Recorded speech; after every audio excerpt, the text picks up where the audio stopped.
Hello everyone. What we're doing right now is we're watching a video of what the tank looks like this second. I pre-filmed it because the webcam never looks good enough. So you may see me pop into the frame as I'm running around at the last second.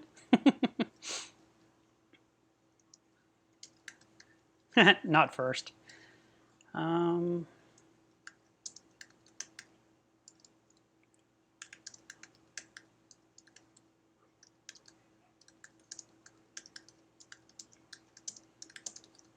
I'm making a list here of what I want to talk about. It's been a busy morning.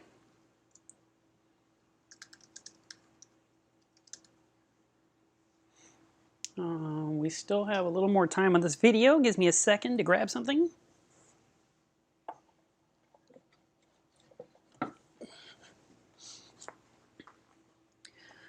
All right. Spock is doing fine. There's nothing to worry about there. Thank you very much. I mean, there's no change. It's the same situation it was. All right, so let me take a break from this video and say hello to you people. Hi, everyone. I wore my Sorry I'm Late shirt because I knew I'd be late. So let me hit stop on this thing. And, you know, later on I can hit play again. Look at that. I mean, the tank looks terrible behind me. I hate that. It bothers me so much.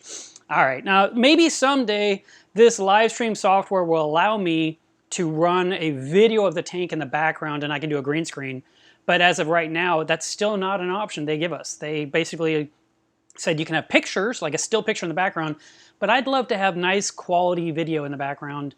You know, make it look better because it just looks like, eh. So it looks like it's on fire right now. I hate that. Hate that. All right, let's adjust this. It's not going to help, but all right. So this week's topic is not like usually we have a topic and we just go into it, but I wanted to kind of share with you an accident that happened to a hobbyist, and he said, please tell everyone on the stream. So that's why I'm sharing it. And then I want to give you some updates on some logistical stuff going on with my own tank, as I've been trying to incorporate new gear and find ways to make things work around my setup that's been established for so long. I also need to give you some updates on videos and some other newsy stuff. So let's just start off, first of all, with the accident. So this person, this hobbyist, has a reef tank and they're in Florida and they have their saltwater vat in the garage. And their water in the garage gets really hot. And I believe he says, I don't think the water was this temperature, but the garage was 100 degrees. So because it was so hot, he grabbed a water sample out of the container, went inside and measured salinity, and it was 35 ppt, and he did a water change. And he felt like he was good to go. And what had ended up happening is that because it was the wrong temperature, the reading was completely false. So a lot of the tools we use to measure water with have an auto temperature compensation, or ATC, latched onto the end of the device. For example, a refractometer. Those things we hold up and look into the light, and that shows us our salinity of the water. But you have to be within a certain range. And when we calibrate a refractometer, we want to calibrate it when everything is 76 degrees. So there's a couple of times a year, in the old days, a couple of times a year where we would tell everyone, grab your refractometer today, go outside and calibrate it because the weather is perfect. Your water is going to be 76, your refractometer is 76, the air is 76. Now you calibrate to 35 ppt. If you grab a refractometer that's 50 degrees because it's in your basement and it's cold down there, and you make a measurement, it's not going to be accurate because it's too cold. And while auto temperature compensation should help, that's too big a range. So we want to be close to that 76 degree when we're calibrating. And that's so important. Now, this person, you know, they had their refractometer indoors, but the water was sitting outside in this intense heat, you know, in the garage. And so when he did his measurement, the mistake he did not make was he didn't wait for that water from outside, you know, the sample, to cool off to room temperature and then measure. Because what killed his tank, or he lost a lot of nice fish, what killed them was that the salinity was actually 42 ppt. Much, much, much too high. And it measured for it, and he thought, how is this even possible? How can my water be that high? And when he let the water cool and measured it, it was 42. And he says, my mistake, please warn others to know the water temperature of their salt water that they're going to use when they measure the salinity. And that is really important. And I wanted you guys to know this story so you can think about what you do, how you do it, and what you might need to change slightly to avoid such a similar incident. So in my case, you know, I've got the big poly tank, and it's actually a couple degrees colder than my reef. And so I haven't performed a water change yet on the big tank. I grabbed 12 gallons of water, and I shared a video on, or a picture on Instagram a week ago where I pumped in 12 gallons that was sitting in a blue barrel into my sump, and then I siphoned out some of the sand bed in the anemone cube, which is over there. And it let me remove some detritus from the system, and there was no temperature change. But if I want to do like a 50 or 60 gallon water change on my system, I need the temperature to match my reef as closely as possible. So what did I do? I ordered a couple of 300 watt heaters, and I thought, okay, those will be here soon because I'm ordering heaters for the shop, and I'll be able to you know, warm that up just a little bit more, and I can use it freely with no thought.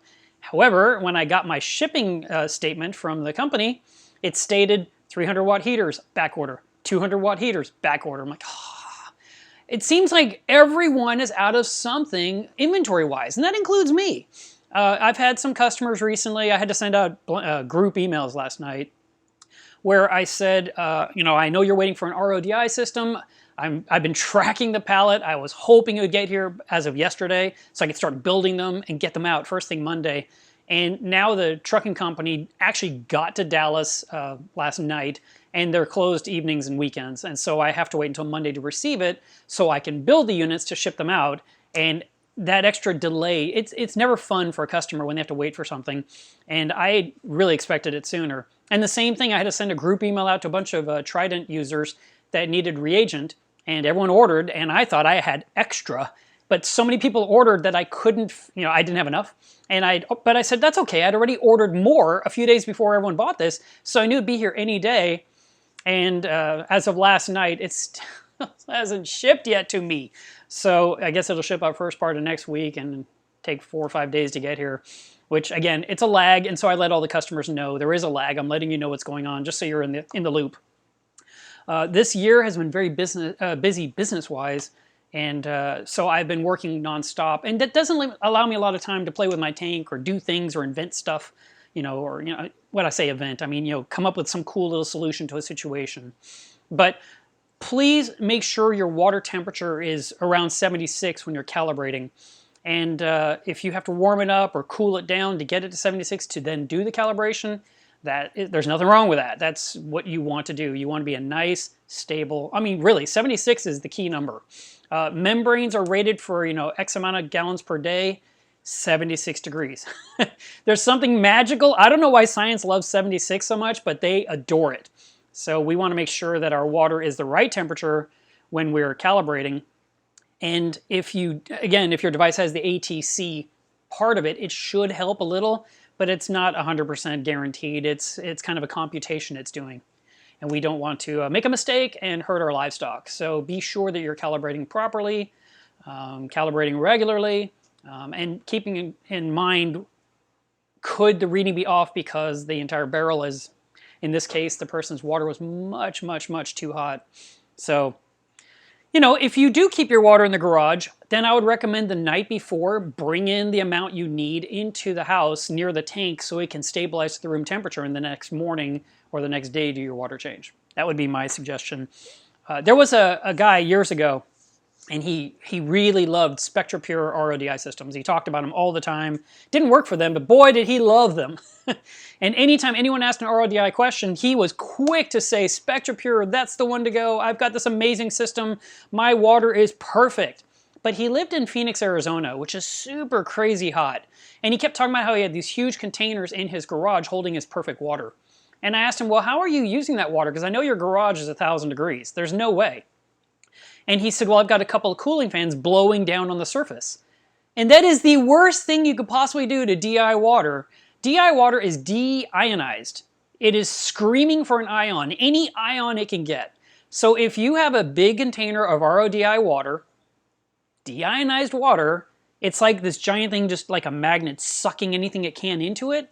And if you have to have, the garage door open and a giant fan blowing on your water, you're blowing whatever is in the air. If your neighbor is working on their yard, if there's trucks driving by, pollution, anything, pollen, all that's going to be blown into that perfect water, and it's no longer perfect.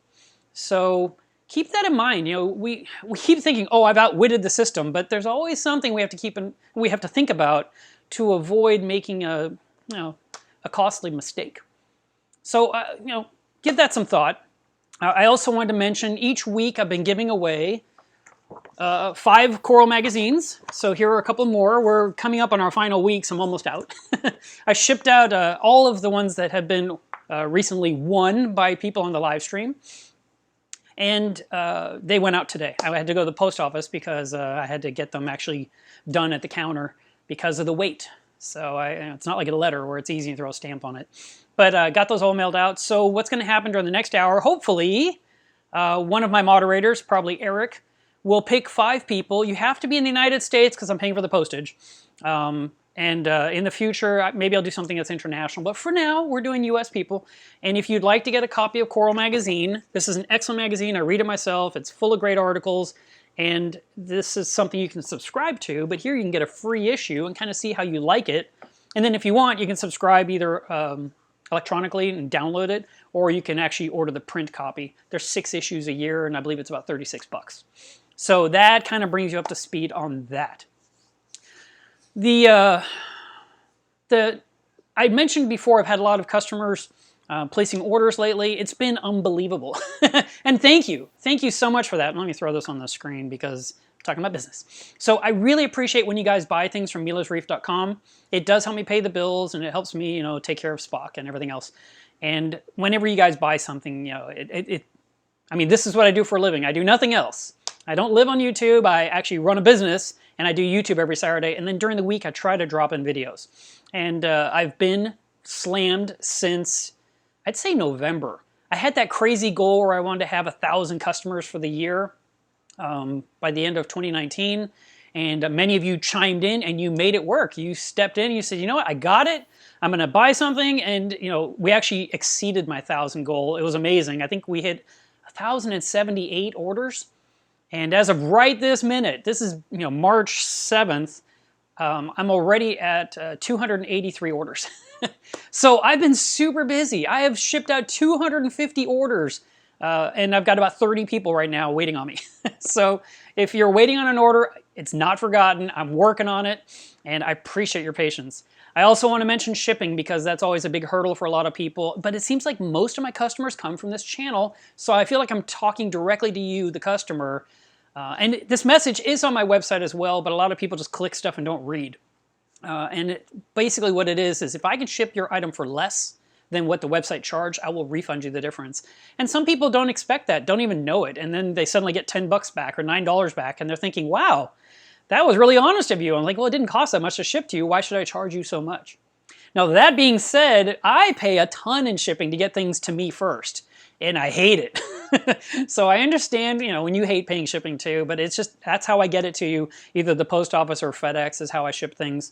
And if it's something small and I can put a little tiny box and I can ship it for $6, I do.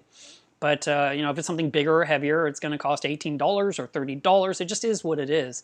But I totally feel your pain. I get it. It's just part of doing business.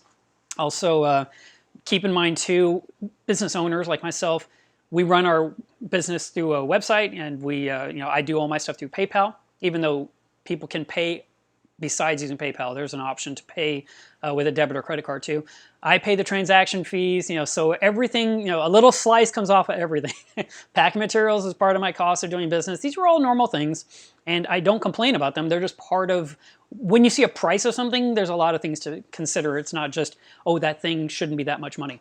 I'm just clarifying a point. And so, thank you very much if you do place orders. It's awesome. I do the knowledge. I feel knowledge is so important that I always focus on sharing with you as much as I possibly can about what we do in this hobby from top to bottom, as much as I can think of. And sometimes people ask me to talk about topics I really don't know anything about, and so I don't really want to tackle them because I don't have the personal experience. Like I constantly tell you guys, I'm not a fish disease person, and people constantly ask me, what about this fish? It's got this. I'm like, I don't know. So I feel like I should sit down with somebody that's really smart on fish disease and, like take a class and be taught for 2 or 3 days so I could know some things. Because, we all need to keep learning, not just me. I mean, not just you, also me. I'm always trying to learn new stuff. I think that covers everything. Next Saturday, there will not be a live stream because I'm going to be at the DFW Mass Frag Swap, which is my local club. And so it's all day long. So there's no stream next Saturday. So odds are a video will drop. And then, around that time. And then tomorrow I have to drive to Timbuktu, which it's like Egypt here in Texas. I have to drive out to Tammy's house to measure for her new sump for her new tank. Several of you guys have teased me over some, for a long time, where's the Tammy video? Where's the Tammy video? She has a new tank. And so the video I have is the last known reference, and I haven't released it yet, but I will. And anyway, she's getting a new tank, and I need to build her a new sump. So I'm going out there to measure and look at everything because it's kind of an involved situation, and we definitely want to do even better on this one than on the last one, where the stand was too short and it was really problematic for her. So I want to be there in person. Just make sure I give her everything she wants on that system, so that should be happy. And then I got to drop off my truck with a guy who's going to detail it, and he's going to put that ceramic coating on it so it'll protect my vehicle from the elements. So I'm getting that done. Oh, also, if you're a local person and you have free time on Wednesday, and local, I'm in Fort Worth, Texas. So if you're local to me. But if you're local, I need like 2 or 3 people to come help me on Wednesday. I'm getting a hot tub. And I know that sounds cheesy, but I really need it for my back and my neck. And I was going to buy one, and someone in the local area said, I've got one, Mark. If you can pick it up, you can have it.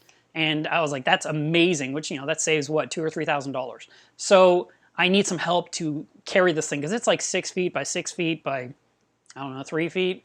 So it's going to take 3 or 4 people to get it where it needs to go. And so I need some help on Wednesday. So let me know if you're available. You can send me a message, or you can reply here, or however, call me if you know my number. That's fine too. I really could use the help. I'll probably put a post on Facebook as well.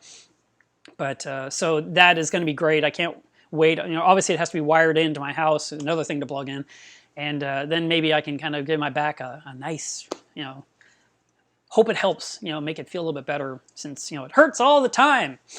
Now. I've pretty much covered all those things. I do want to talk about Club Milo's Reef really quick. So Club Milo's Reef is a Facebook group that I created specifically for you YouTube users because we only talk on YouTube on Saturday, and maybe a couple of messages here and there, but it's not a conversation. So I created Club Milo's Reef as a group where we can post and talk to each other every single day. And I have a very strict rule that you have to be kind. And if anyone's not kind, they get thrown out. And there's no coming back. There's no, oh, I'm sorry, I was having a bad day. Literally, they're just be good. If you want to be mad at anyone else in the world, there's everywhere else to post. But inside Club Milo's Reef, we just keep it peaceful and friendly and kind, and we don't put people down. And if somebody asks, what's this, and you've seen that question 1,000 times before, you can scroll past it, or you can answer the question to help that person. But that's the whole point. We want everyone to feel like it's okay to ask a question, and don't feel like an idiot, because we all had to learn. Now, that being said, there's been a huge influx of Facebook people joining Club Milo's Reef because Facebook keeps promoting it, and they're like, I saw it on the side column, so I clicked join, even though they know nothing about me or this channel, or maybe they've heard my name once, but they don't really associate anything. And then they don't watch the rules video. And a lot of groups have a picture, or I'm sorry, they have a paragraph that has the list of rules.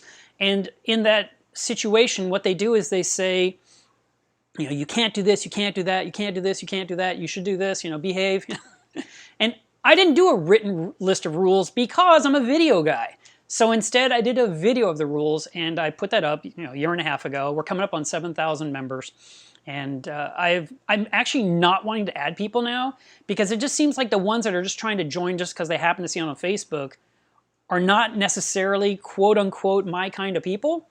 And, I just want everyone to get along and be happy, but they come in with the attitude and the aggression that they're used to in other groups and think they can do that in mine, and they can't. And I don't want to pollute our group with a bunch of aptasia. So I'm pretty strict about this. We have a bunch of moderators. I actually have 4 more moderators I'm thinking about adding just to keep milling about in the hallways of school, so to speak, to make sure the kids are behaving in class, that kind of thing. But I would just like, so there's about 200 people pending, and I'm thinking about trickling them in 10 at a time so that those 10 can kind of see how everything works and hopefully abide by the rule of being kind, because it's not that hard to live by. It's funny, I don't have 50 rules. I have a couple things you can't do in there. You can't be mean and you can't sell anything. Other than that, it's there to help. So we've got this great group, and I really care about it, and I care about everyone in there. I was even thinking maybe just stop at 7,000 and don't let anyone else in, and that's it, that's our group. But, I don't want to make anyone feel left out either. So I just want people in there that want to be in there, that want help, that want to be friendly. And so that's why I made this group. All right, now, I've talked about all those things. Is there anything else on my list before I get into logistics? All right, so here's the logistics part of the episode. Whenever we try and do anything around our aquarium, we have to think, where can I put it? How can I work on it? And how will it not become an obstacle in my way? So, for example, if you want to have a sump under your aquarium, you have to ask yourself, do I want an external pump or do I want an internal pump? And that means a pump that's inside the sump or a pump that's next to the sump that pushes the water back up, because that affects how you're going to plumb it. It's going to affect how much space you have within the sump. Is the pump you like even something you can put underwater, or must it be dry, or vice versa? And so we try to think those things through. Then we say, hey, I want to use a protein skimmer. And matter of fact, I have a customer from a couple years ago, and he's finally setting up a tank. He's been on hold because he moved a couple times. And he said, hey, I like this tank from Waterbox. And he said, what skimmer did you sell me? So I looked it up, and I told him, and he realized it was too big to fit the sump for that tank because he's buying a smaller tank. When he bought the skimmer, he had a bigger tank in mind. And so, again, logistics, that skimmer won't fit in that current sump. So he actually needs to buy a smaller skimmer, even though I think he never used the first one. So that's another thing to consider. In the case of lighting, we have to decide how are we going to install the lights over the tank. Is it going to be high? Is it going to be low? Is it going to sit on an acrylic frame? Some companies offer those. Or is it going to hang off of cables? Is it going to be bolted into a canopy? Does the canopy have a door in the front, or do I pull it out like a drawer, or do I lift it off when I have to work in the tank and then put it back on? I remember doing that a lot with my 29-gallon. So there's these things that we have to consider for logistical reasons, because how are you going to work in the tank, or how are you going to work in the sump as you put more and more gear in your way? And so specifically for me, I'm trying to figure out where to put certain things. For example, I am at the point now where I need to install another one of these. So this is an 832. It's basically 8 plugs here, and then there's 3 plugs here and 2 more right here. And so that's why it's 832. And this is part of the Apex ecosystem, and I'm going to use it to plug more things in because my outlets are all filled up. But where can I put this thing where it won't get wet in my fish room?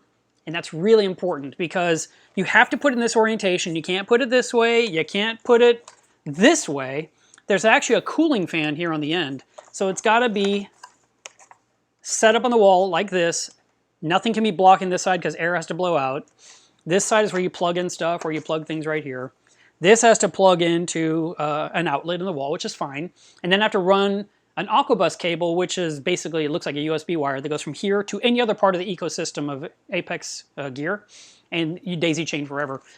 So I have this one spot on the wall that would look great, except there's pipes right above it, and pipes possibly could leak.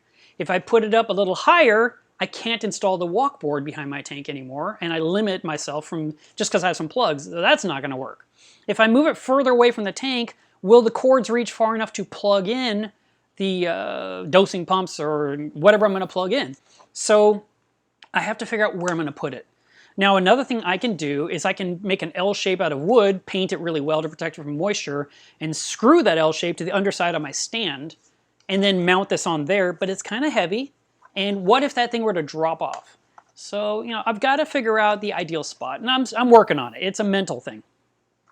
The bigger project, and matter of fact, some of the guys in Club Miller's Reef were teasing me this week, saying they were taking bets, so to speak, or there was no money involved, but they were just like, how many of you think Mark is installing the new turf scrubber, and how many of you think he won't get it done?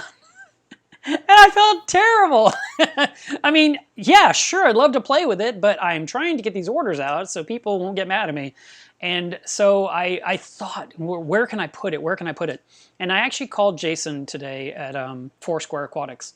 And I showed him through a video chat every spot where I could possibly put it in my room. And I said, I could put it up there, up high, and have it drain into the sump. I mean, into the tank itself, or maybe the overflow box. And but it's big and it's heavy, and he didn't like that, and I didn't either. But it was just up out of the way.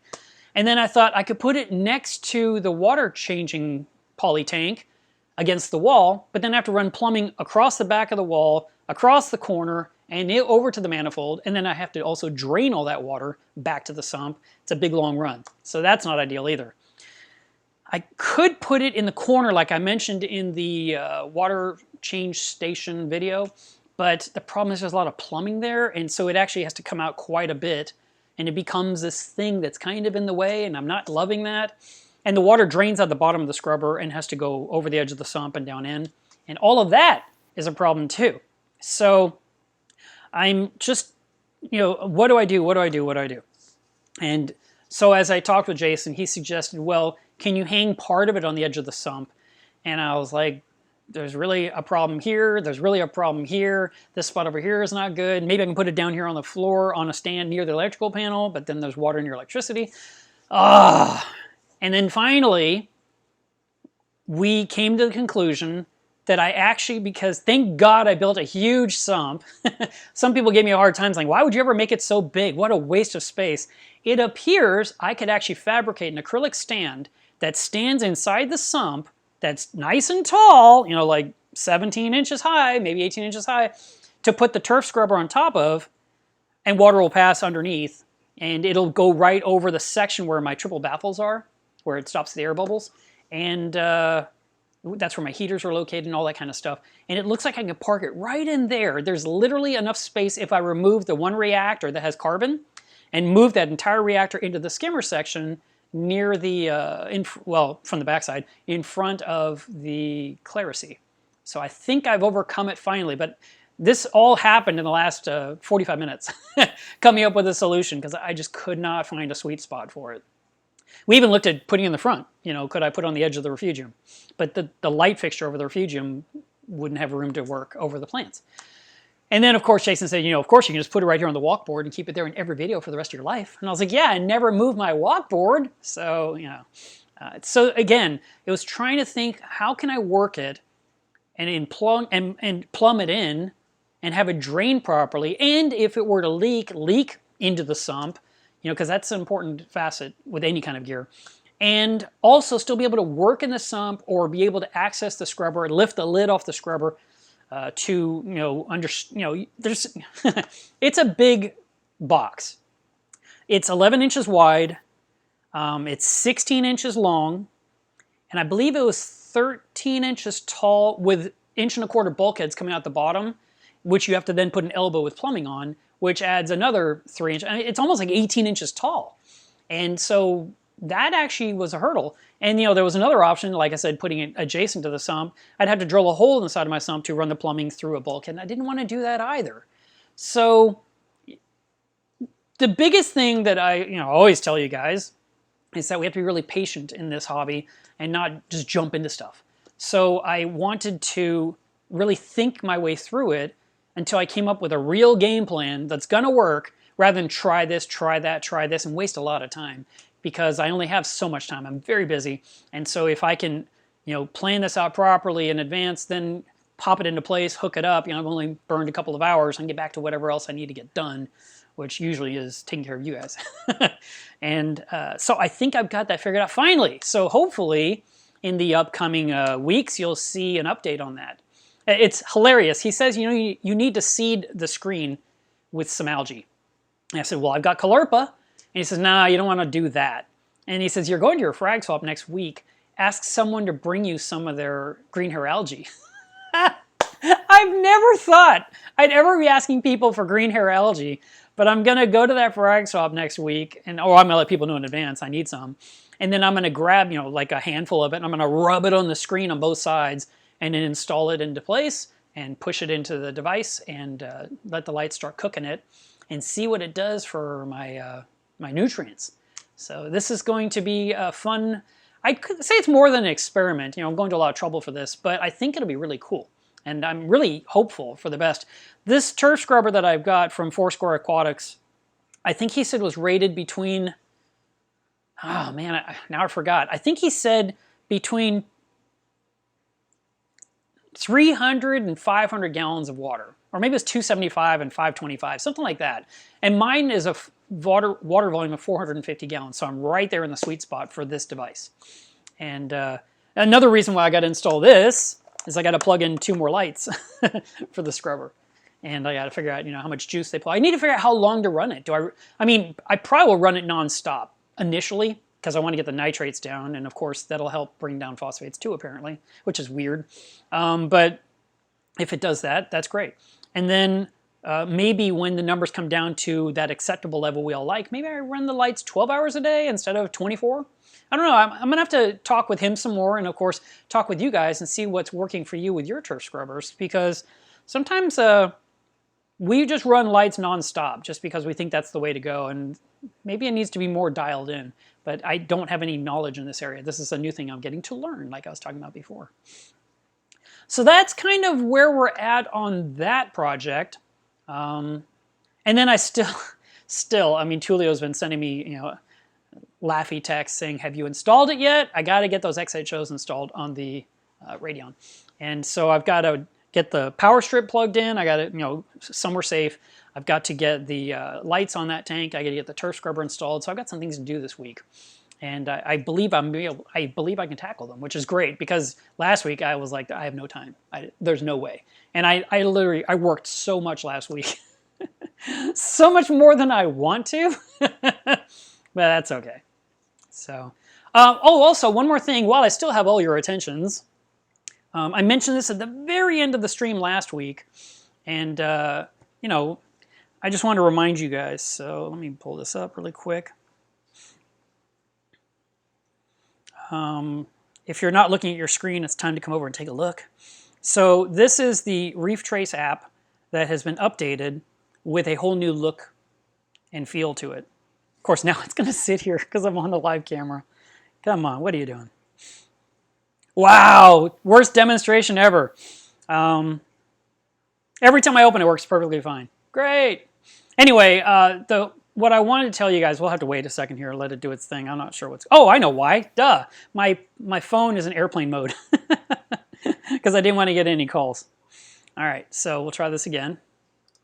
So here is the new version of Reef Trace, which shows all your parameters, your favorited parameters, and then you can go ahead and you can tap the screen anywhere, and then it'll show you that specific element, or it'll show you all the elements. So now I've chosen all of them, and you can go all the way back in time, or you can just pick like just alkalinity, and you can look at your latest numbers, and at the top here you set the date for when you want to go back to. Let's go here. And now we can have all these alkalinity readings that go back in time. And then you can turn your phone sideways and you'll get a graph showing how the changes have happened over time. So as you can see in that graph, see all those dots on the far right? That's how stable my alkalinity is now that I'm using the Trident with controlled dosing, controlling my calcium reactor. And then you can add other things in here or just look at 2 items. We can also change our dates to just, like the last 30 days or so. And you can add the things in, or you can look at them one at a time. And of course, there's other features built in here. You've got these are my favorited parameters. And these are the others you could include if you wanted to. And then this is the notes section. So what you're looking at right now is A lot of this is built into both iOS and Android, but that brand new look you saw at the beginning, this right here with the graphs, that's iOS right now. This will come later to Android. One person said, hey, if it's not out for both platforms at the same time, I never look back. And I was like, well, I mean, there is an Android version of ReefTrace. So, you know, give it a shot. But this is a whole new look, and I really do like the look. And it shows, you know, if you look really closely at these little widgets, when you look at them, you'll see it shows in red if it's going up too high, or green as it's good. It even shows an up and down arrow where it was last week. So it's pretty sweet. And of course, I like the quick log option, which is this one right here, where I can just enter in all of my parameters real quickly in one group. And at the very bottom, I can hit save, and it'll save everything I just tested on my tank at once. So this app, the price right now is $5.99. And it's available, you know, for you to download if you haven't already downloaded. Or if you already have it, download the new one. You don't have to pay an upgrade fee, which is nice. You know, you can just update the one you already bought. And so you know, check it out. Let me know what you think. I really care. You know, I've been wanting, it looks so good to me. It's so much better than what it used to be. It just keeps improving. And, you know, I love it. So I do highly recommend it. It has a link in it, built into my Critter ID section of my website. I love the LFS locator because when I travel, I can just open up LFS locator right there in the app, and it'll look for any fish stores near me within 45 miles radius. And these are fish stores that have been verified. If they're missing a store, you can actually basically report or suggest one and say, it's this one, here's the information. So then they can verify it, and if they do, it gets added to the database. They want to make sure they're really stores. There was one, I was in New York, and there was a store, and it's probably called something like, let's call it That Fish Place. I don't know, it was some name like that. And I looked, and it was like 2 blocks away, and I was like, I'm gonna walk over there, I wanna see this place. So I walked down the street with my friend, and as we're coming around, you know, the side of this building is a house. And there's a fence, and there's a backyard, and there's a porch up high, and there's someone yelling at either their kid or their animal. I don't know what but they were just really yelling. And we both looked at each other and said, man, I hope this isn't the fish place. You know, I hope that's just a homeowner, you know? And we came around the front, and it was a house. And there was like a huge like pond dug out, you know, or set up to be a pond, but there's not a drop of water in it. And I'm looking at that, and I'm looking at the app, and the app is saying, this is that business. And I was like, this is not a fish store. This is a home-based operation at the very least.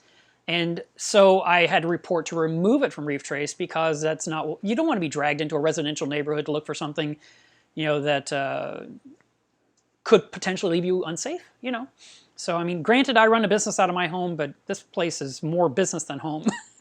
And people kind of understand my situation. It's a little different. But that was kind of a surprise, and, you know, I just happened upon it. But they do want to verify that stores exist. They want to call them, make sure that they, you know, are brick and mortar. So that way, when you are hunting, you know what's really in your area, and you're, you know, it's valid information. So, okay, I think that's everything. Let's go ahead and we still have about 20 minutes or so. If you didn't put your name in to get an issue of Coral Magazine and you're US based, please do it now so you could possibly be selected. I believe Eric is the one picking them. I have been ignoring the chat the whole time, so that way you could, you know, so I could focus, because it's really hard to talk live and read comments at the same time, and, you know, control things on the screen at the same time. There's a lot going on. But so Coral Magazine is free to you. It's a free copy I'm shipping to you.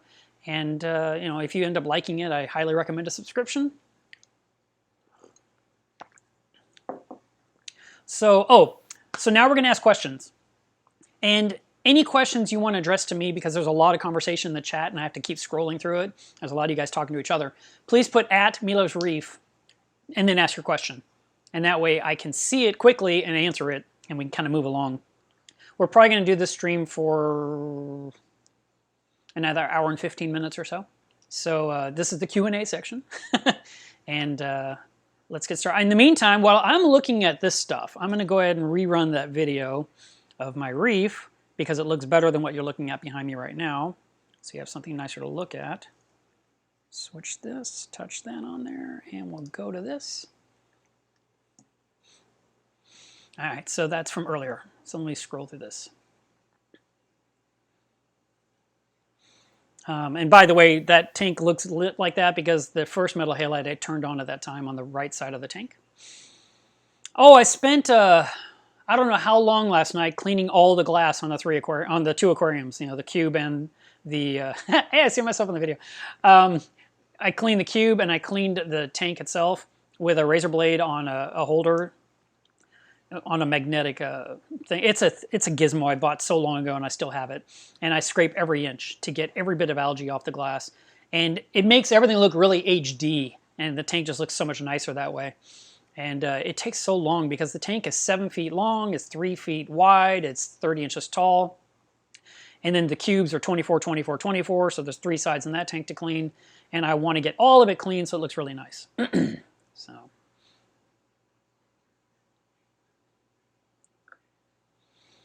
Mr. Reef Buster asked me what you're sipping. It's coffee time. This isn't drink time.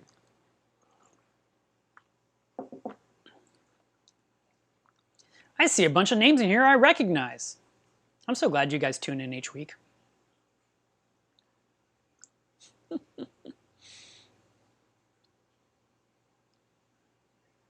Alex says, do you have coronavirus in your area?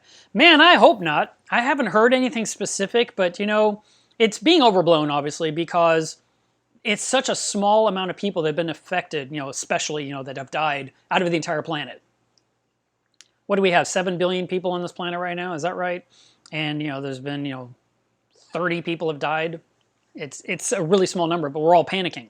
And the news is just making us want to panic even more, which is crazy. I saw this story yesterday. I watched a YouTube video. I watched Philip DeFranco. And one of the things that he talked about was how people were so panicked about the coronavirus, so over the top, that they were afraid to go to the polls to, you know, to vote in the election because they didn't want to catch a disease. And, you know, we still have to live our lives. But I'm actually going to be flying to Canada here in a couple of weeks for that Niagara Coral Fest. And I was a little nervous. I'm going to get on a plane. So, all right, go ahead and pull this off of here. And that video is done. Let's see.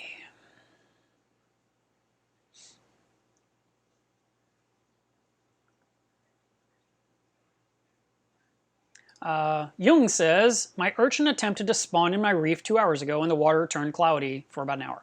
Will my skimmer take care of this or should I do a water change? Just let your skimmer work on it and let your corals eat what they catch. It's totally normal. It's part of nature and it's not going to hurt your tank. I have had anemones as a group spawn into my entire ecosystem. You know, the entire reef, the sump, everything was filled up with sperm and eggs. And I was like, wow, what a mess. And my protein skimmer had a lot to pull out that night. And then, of course, all the corals were slurping it up left and right. And, you know, and the eggs, the fish were gobbling down. It's crazy. It's natural food for the reef. So you don't have to worry about that being harmful.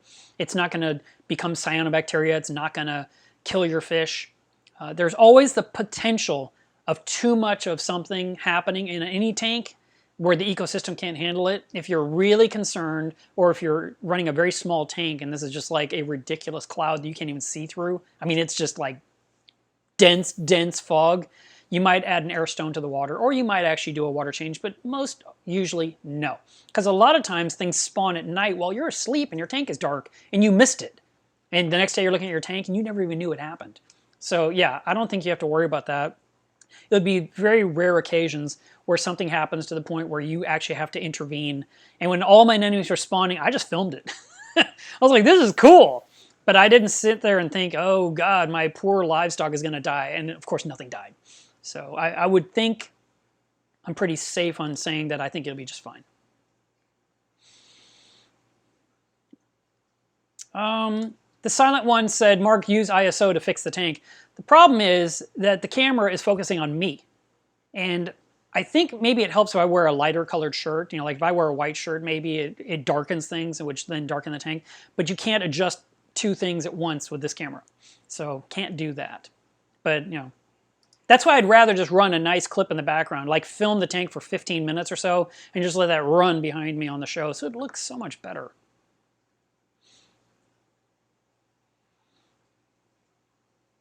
Angry Mongol says, I saw a coal tang at the store that bobbed side to side when it swam. Is that normal? I really want to get them. I would keep watching. You know, I'd go back and look at them again because bobbing side to side doesn't sound normal to me. They usually are constantly moving, constantly looking for something to eat. You know, they'll be biting the glass, they'll be nipping at the rock, they'll be, you know, like taking a mouthful of sand and finding something on the sand to eat. But listing back and forth or bouncing back and forth sideways, that's a little odd sounding to me. Maybe it's looking at a reflection of itself in the glass and it's trying to, you know, establish dominance possibly. But coals are pretty laid back tanks, so I would just go back and look again, and you know, maybe that's not the one to get. Maybe you got to watch for a different one.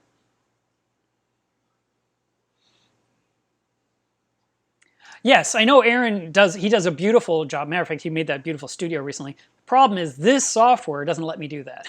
I'd have to use something else, and I really like this software. It lets me put your comments on the screen, and you know, there's a lot of nice features that I do like. So I'd like to keep using it. I just need that one feature added to let me run a video in the background and put me in front of the green screen. One day. In the meantime, you just get a blurry tank. But it made me think what I can be doing like I did today. I mean, when I ran that video clip for you guys, it lets you kind of see what the tank looks like today instead of this blurry mess in the background or this blown out mess. And so you can kind of see it. And I thought I should try to do that, you know, film a few minutes before every stream so you can kind of see how the tank looks. That way you're not waiting for the annual big anniversary video and you get to see a little more frequently. Let's see.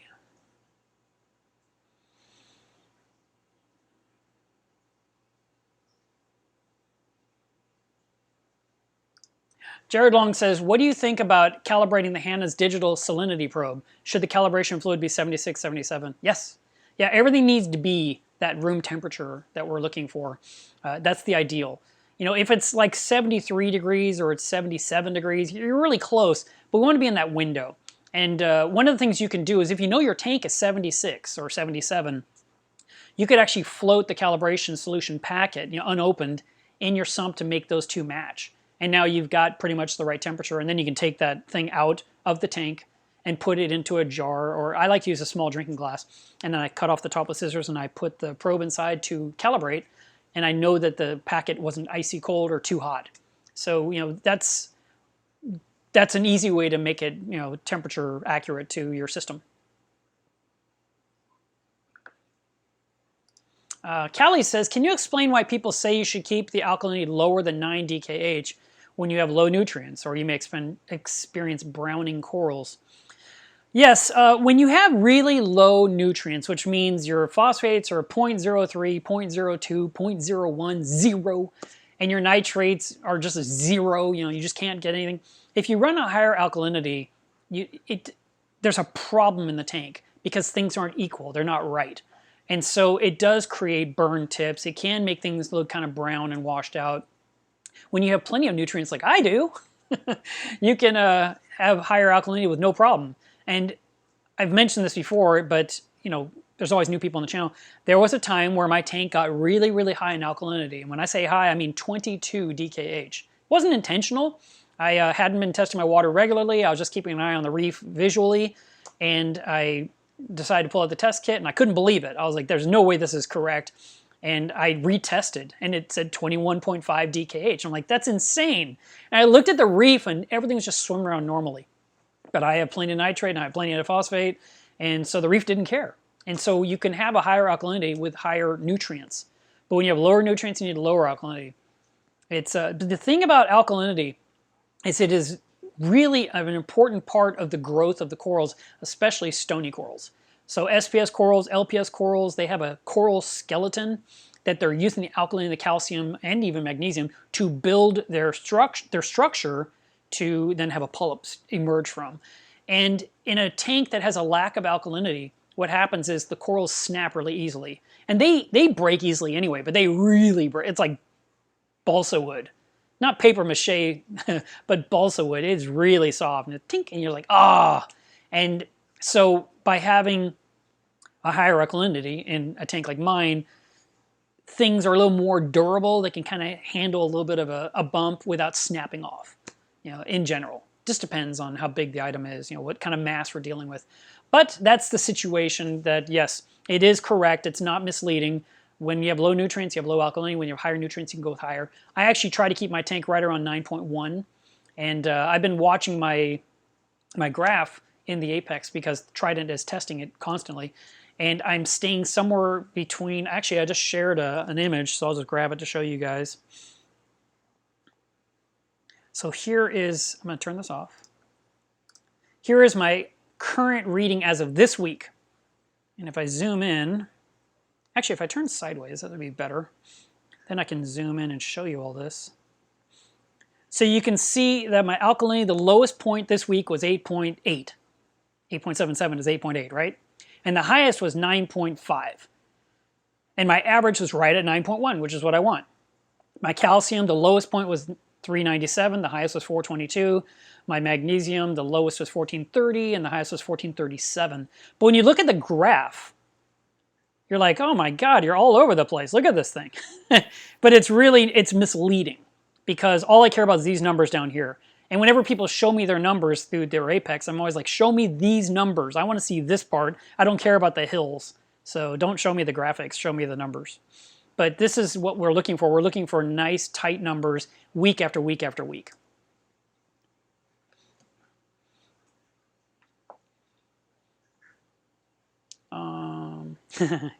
Roll says, Coral Mag, me.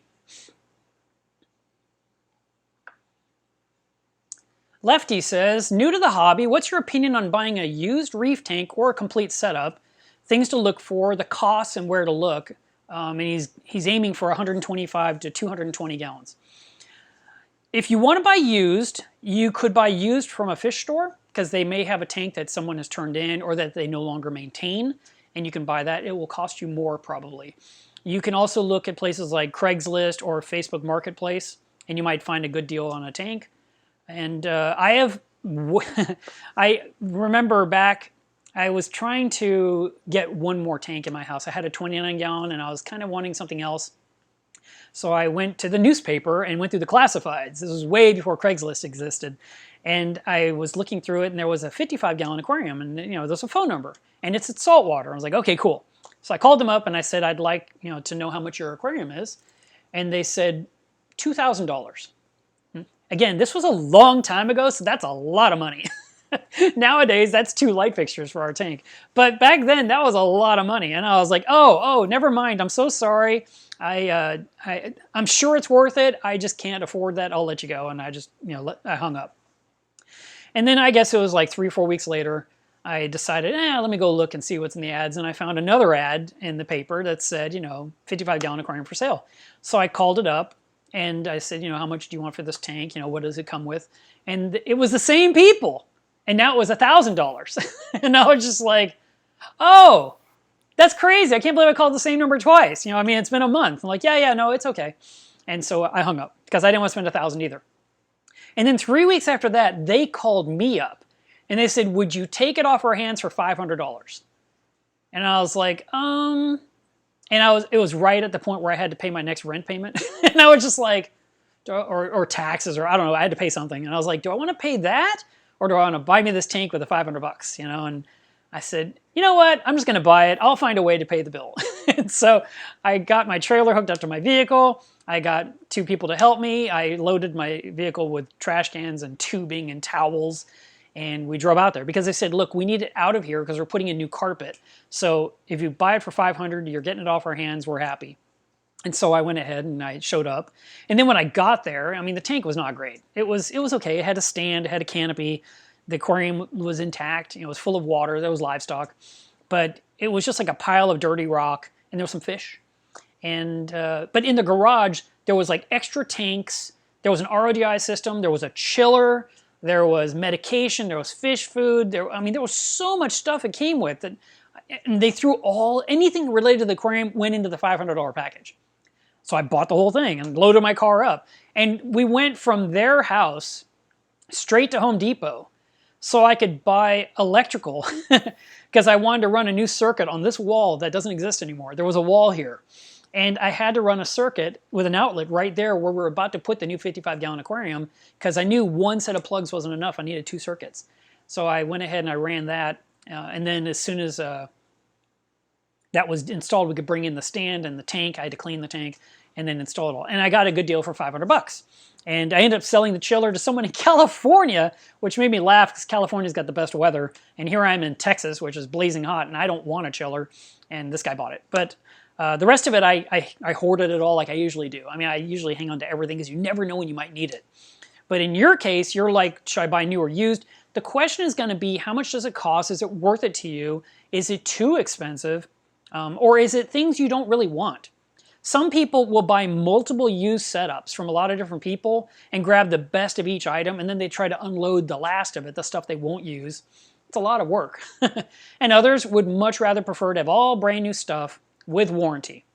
And that way, if there's a problem, you can contact the manufacturer, you get a replacement or you get a repair, and you're not struggling to find parts for something that was made 10 years ago that you bought used that no longer exists, or the company might be out of business. So there's that. Now, if you're buying a new setup and you're setting up for a reef and you want to use really good gear like I recommend, I tell everyone that's going to cost you about $47 a gallon.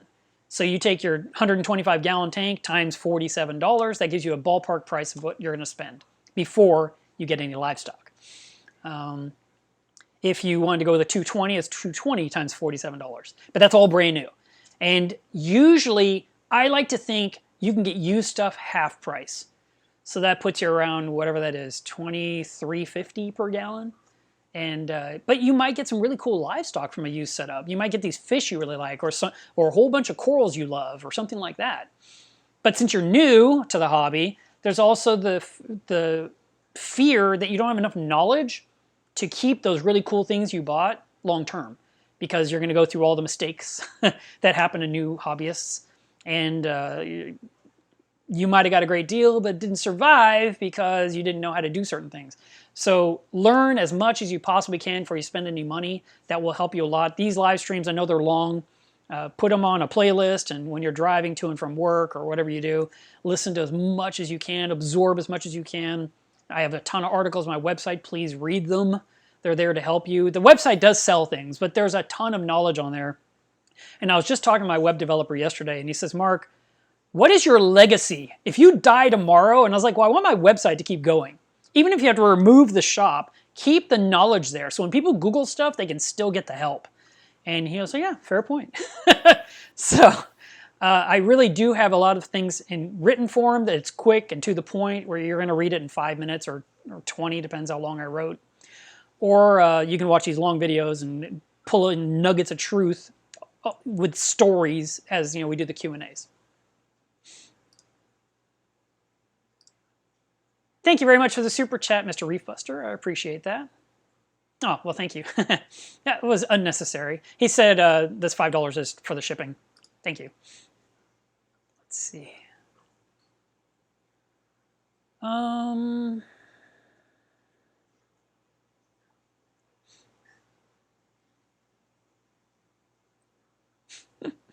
Adventures of Will and Shelby says, I don't always end a call with my dad, but when I do, it's because of Mila's Reef's live stream. LOL. I love that. Thank you. I love doing these streams. I think this is 118. And we do them every week unless I'm out of town. Like I said, next Saturday I'll be gone. So we won't do it. But who knows? I might get crazy on Sunday and say, hey, here we are because we didn't do it on Saturday. But I'm not promising that. Who knows what the weekend's going to bring. I just, like I said, I might just drop a video at 2 o'clock instead.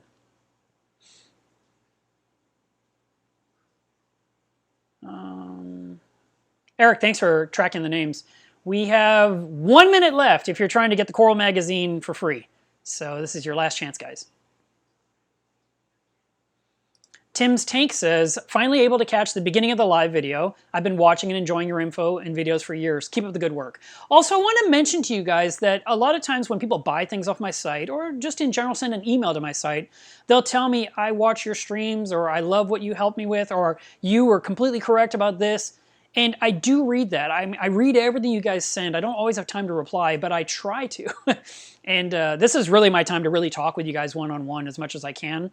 But I do try to respond to you if I can. If you're not getting an email back, please send it again. There's a chance that it didn't get it. I had a vendor that said, Mark, I sent you an email yesterday morning, and I went through all my inbox. There was nothing from him, and I was trying to purchase product, and I dug everywhere. I was like, I need you to send it again. So email's not perfect. You know, there's no absolute guarantees you're going to get it. But, you know, please send it. If you're asking for something from me, I've been doing really good catching up on orders. I'm happy about it. So, you know, it's nice. It takes some stress off of me because I was really feeling badly that people were having to wait so long for some of the orders, especially acrylic work. Acrylic work, I have to build it. It takes time. It has to cure for a little while before I can ship it. And there's a lot of people constantly waiting for stuff. And I spent all week gluing and building and cutting this week, and I've got a lot done. I even cut my finger doing it.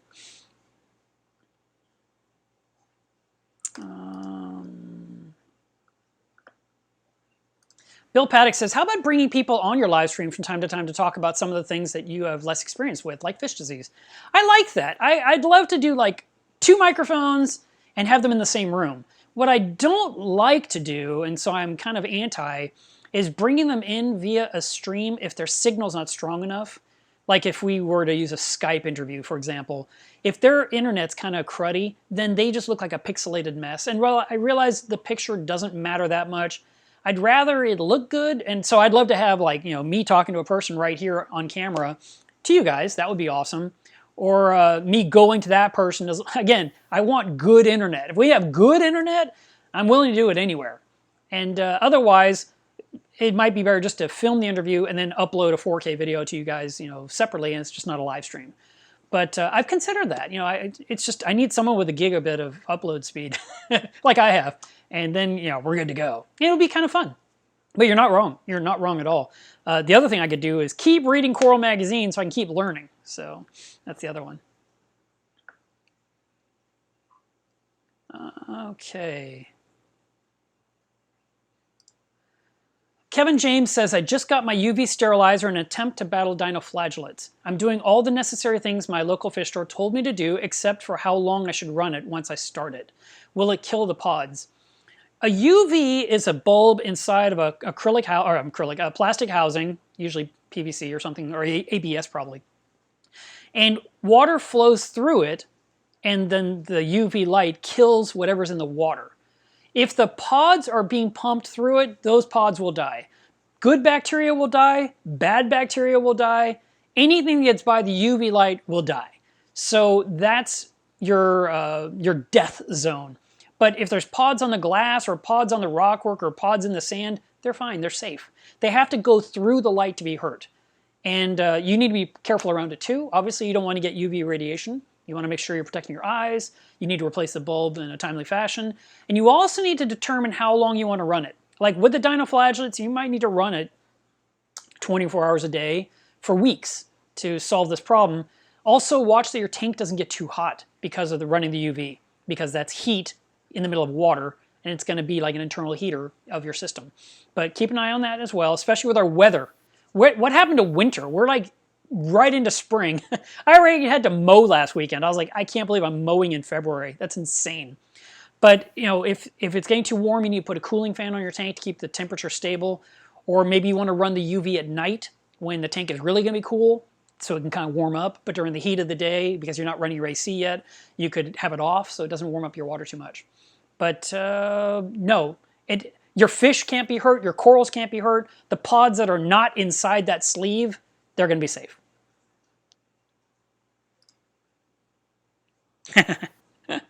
Spock is getting a hot tub. The Grim Reaper says, have you any experience with torpedo gobies? I haven't heard that term. That must be a new nickname. People use all kinds of names that they hear. I had someone ask me a question, I think it was another goby. It was another funny name like that. Maybe you're the same person. And I was like, oh, they asked me about a mystery snail. And that was the name. And I was like, I've never heard of a mystery snail, but now I'm intrigued. So I don't have experience with that one. I'd have to find out what you're talking about. Let's see. Hey, Michael, whenever you're ready for that ATO container, let me know. I'm building quite a few of them next week. I know, the perfect t-shirt. Don't be an Aptasia. That's a good one. Useless Reefer, do me a favor. He said, I hate Facebook. but I sent a request to join the group. I doubt your name on Facebook is Useless Reefer. So for me to find you in this giant list of Facebook wannabes, I need you to tell me your name so I can find it. So send me a message somehow. You can go to my business page, which is this one right here. Facebook.com/MeLovesReef. Here, I'm going to stick it right there on my forehead. And that's my business page, and then you can message me from there, and then I will see it, and I can go look into Club Me Loves Reef, and I can find your name and get you approved. And I don't think you should be useless anymore. I think you should be useful reefer by now.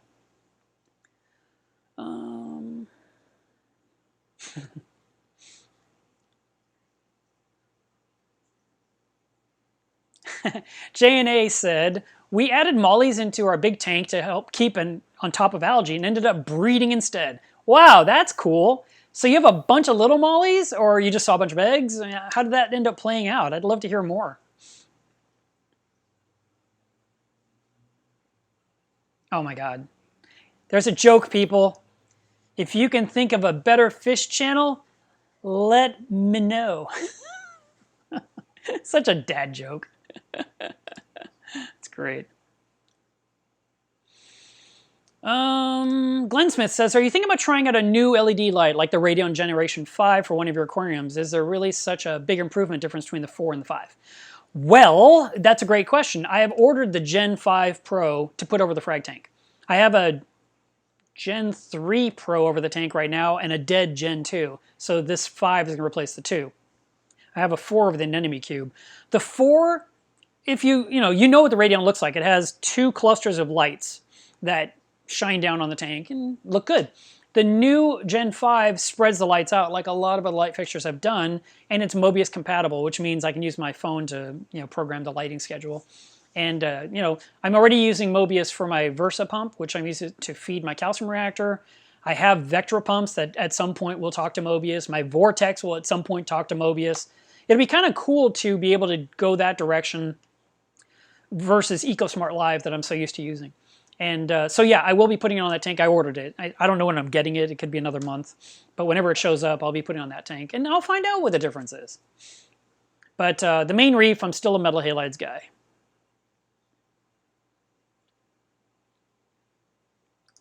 Gus, that's another video I need to do. Let me put it on my list.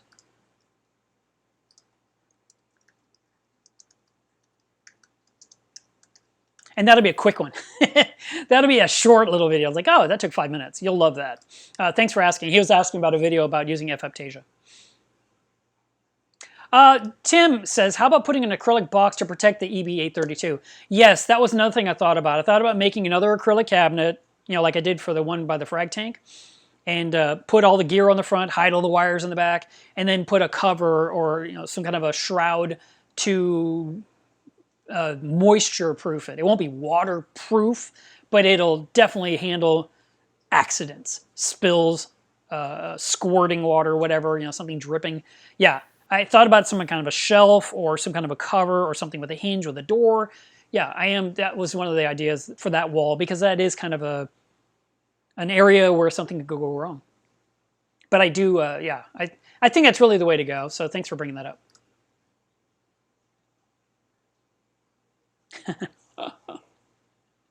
Fish Kill says, anyone have a Harlequin shrimp I can buy? I've got sea star problems. Okay, so you got the Astorinas probably bothering you, right? Astorinas are not necessarily a problem. I have tons of them in my tank.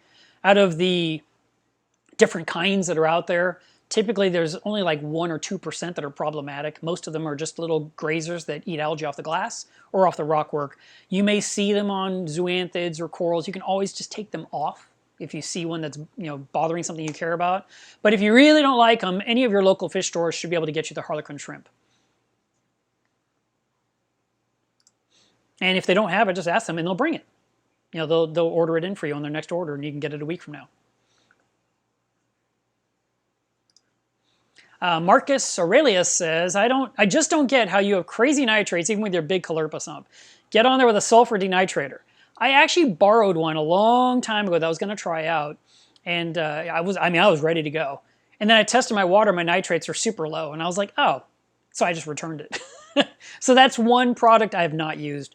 But Jason is, adamant that this turf scrubber is going to do it. So let's see what happens. Hey, thank you, John. I appreciate that. He says he could send me some algae from his turf scrubber. I'm going to see what I can get at my frag swap. I think that'll be pretty simple. Everyone's going to be there. I just need them to see my post. It's hilarious. I'm going to ask for hair algae.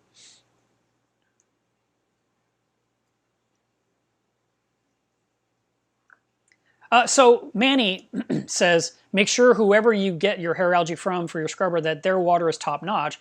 Otherwise, you might get their problems into your tank. Well, I mean, yeah, I could see like if the tank was full of ick, yeah, that could be a valid concern. But my plan is not to like introduce the algae. It's more like grab this wad of algae and just rub it on the screen on both sides and then install it. I mean, yeah, is potential something could be in there, but the risk is pretty low. But that's a valid point. That's a valid point.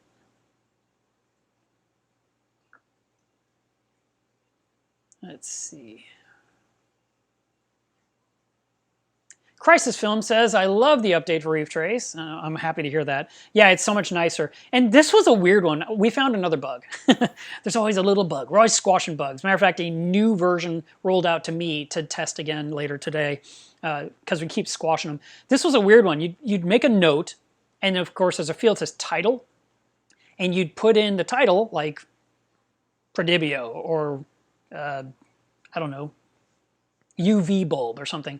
And then you hit save and the title would be blank. And I said, hey, you know, that area is blank. That's weird. And it turns out it was dark mode versus light mode. You know, when you get to switch screens automatically, you know, for like daytime and nighttime. And when you're in light mode or daytime, you could read the title. But it was so odd because it made no sense how that would just vanish because you went to dark mode, because the app doesn't look different. The fields don't look different. It doesn't reverse colors.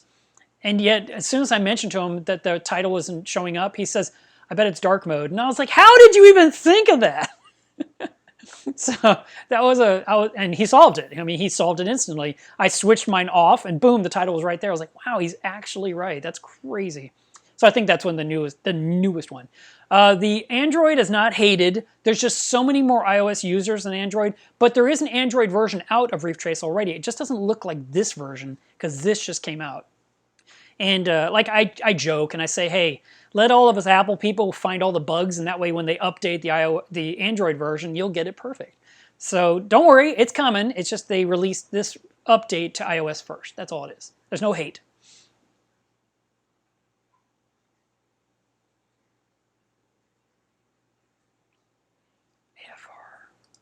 Andrew Ducker is asking a question about his order. AFR box. AFR. I don't know what that stands for. You're talking about auto top-off reservoir, maybe? I'm working on those right now. I've got about 4 or 5 to build this week. But Andrew, just send me an email and I'll double check and give you more specifics. But odds are I'm about to hit it.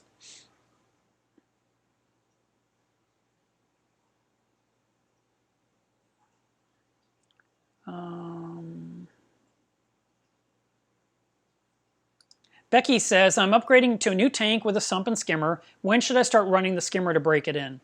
I don't believe you need to break in a skimmer. I don't believe that's a real thing. I've never had that. I suppose people see the skimmer act differently over time because their tank is so new. Everything is new that their skimmer doesn't operate right. I've never had that problem. I can take a brand new skimmer out of the box, clean it off in the sink, you know, just kind of like rinse it, put it together however I need to assemble it, put it in my sump. Within a couple of hours, it's skimming. I mean, I've never had a skimmer not start working immediately, but it's because my system is established. So since you're setting up a new tank, you may observe what you think is breaking in, but it's not. You need to let your tank cycle, which could take 3 weeks, 4 weeks. Then you're going to introduce some livestock, but you don't run the skimmer while you're cycling. You just let the tank ferment. Just let it go through its routine. Ammonia has to rise and fall, nitrite has to rise and fall, and then nitrate has to rise and fall. And then you do a water change, and then you might want to add other things. You know, you might be adding some bacteria to the system. You might be adding more live sand to the system now that the tank is established. And then at that point, you could start to run a skimmer, but there's really nothing to skim because it's pure, it's clean. You probably use dry sand and dry rock. You know, there's no livestock to create a bioload for the protein skimmer. There's no proteins to be removed by the protein skimmer. So, you know, when you're ready to run it, you just plug it in and turn it on and make the adjustments. I have a whole video about protein skimmers on this channel you can watch. It's not a live stream, it's an actual video. You can check that out and it will help you a whole bunch on how they work and how to adjust them. And but I don't believe there's such a thing as a breaking in, even though I hear people say it a lot.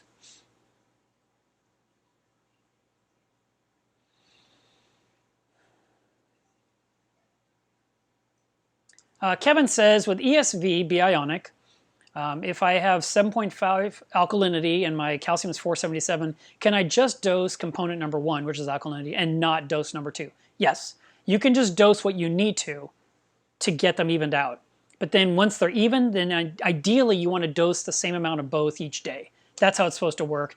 But, you know, as things consume things in different rates in your tank, you may discover that you need to use more of alkalinity and less of calcium, or you might at some point have too much alkalinity and you have to back that off, but you have to keep adding the calcium.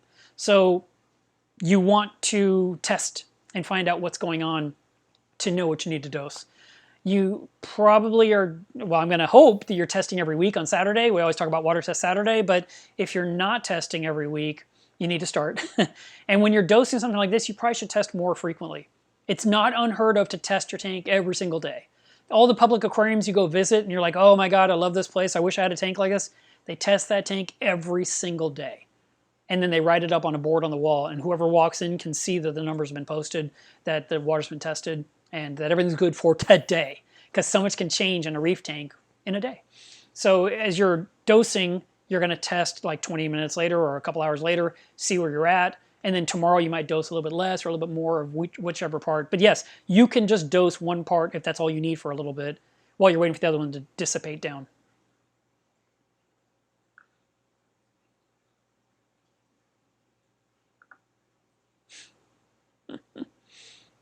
Trent is posting all kinds of jokes. Trent says, how do I tell if a bird's nest coral is deep water or high light? From looking at it, there's about 5 different kinds of bird's nests we can purchase for this hobby. And they all are kind of the same amount of light. Now, they love light, so you can have it up high in your tank, or you can have it down low in your tank. Keep in mind, too, if you have LED lighting like so many people do, you can always increase the intensity of your LED lighting to reach down to those corals that are down low.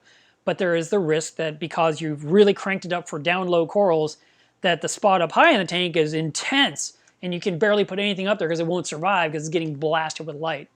Also keep in mind that you can run higher intensity for a shorter duration per day, and that way things up high can still tolerate getting blasted. Back in the day, there were people that were measuring 700, 800, 900 par at the SPS level of their tank, and then they'd have maybe 200 par down at the sand bed. And it wasn't unheard of, and the corals looked fantastic. So a bird's nest is an SPS coral. It can handle lots of light. But there's, as far as I'm concerned, I've never heard of a deep water bird's nest before. So I would think they're pretty much all going to be high light intensity, but you can pretty much put it anywhere in the tank. They grow really fast, they die really fast. They die on a dime, like boom, it's just gone. And if it starts to die in your tank, my experience, just don't even touch it, just leave it alone, let it do what it's going to do. And when it stops dying and there's some life left over, cut off the living parts and make a new little pile and throw away the dead skeleton, because it'll never grow back over the dead part. It's always going to grow away. So just take your little pieces and lay them in a cluster. In the back of my tank, I literally have a pile of twigs that grew into what literally looks like a bird's nest. And yeah, it's fine. It's pretty. It's in a low light area and it's doing just well. And I've got others that are up higher. There's one right here that you can't make out in this video, but it's behind that acro, and it's a very fuzzy looking one, and it's getting hit with a ton of light under a 400 watt metal halide bulb. Jonah says, what do you think about the Joe Bear method? I haven't heard anyone use that term in a very long time, but it was a method that many people employed back in the day, and I'd say part of my system kind of mimics it. It was a type of very simple filtration that used the protein skimmer and a return pump. There was no ceramic media, there was no filter socks, there was no floss. You just had water going in and out. And yeah, it worked for a lot of people. But mine's got a little, it's kind of that version, but I've added the refugium to it. And but other than that, there's not a lot of mechanical filtration. I added the Claris C, but it's only doing a part of the water draining into my sump. the majority of my water drains into the skimmer section with nothing to stop it, and the protein skimmer exports what it can. And then some of the water drains into the refugium, and the plants keep growing, and then I rip out some plants. But there's no, like, I'm not constantly polishing the water like some people do. They are like running every drop through a sock, or they have this huge block of foam somewhere between the baffles that just gets impacted with stuff, and they have to remove it once in a while and really clean it out. I don't want to do all that extra work. Thank you, Kim. Kim says, it's nice to see Spock looking so well and happy. Yeah, she didn't seem to really have any kind of bad reaction, and she was eating the same night as the vet visit. So that went out really well.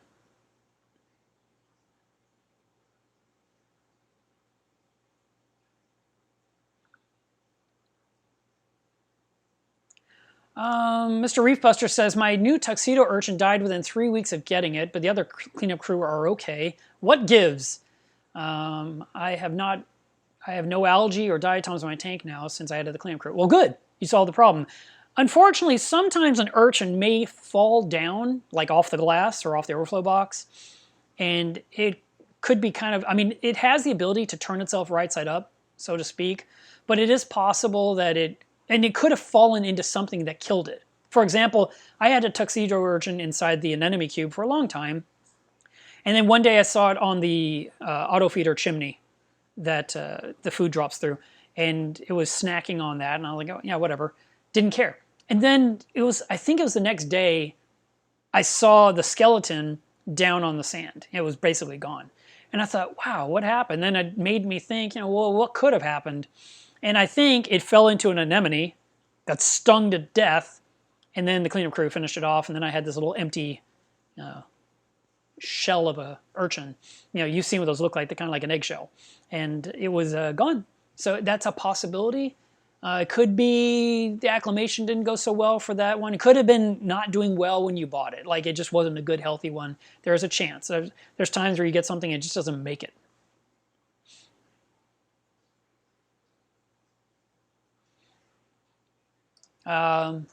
Rooser says, he's from Portugal, hi. How many fish can go in a 250-liter tank with some soft corals? It comes down to the size of the fish. So you got 250 liters, I think that's 75 gallons. I'll just assume it is. So you might be dealing with a 4-foot tank, probably 18 inches wide. I like lots of little fish. It's my favorite part of having a lot of activity in a tank, if you can do that. Once you get a big tank and you have big fish, you barely see the little fish because the big fish swim around like whales and the little fish kind of duck down. But you could have a lot of little fish and really have a fun tank. You could have a lot of gobies. You could have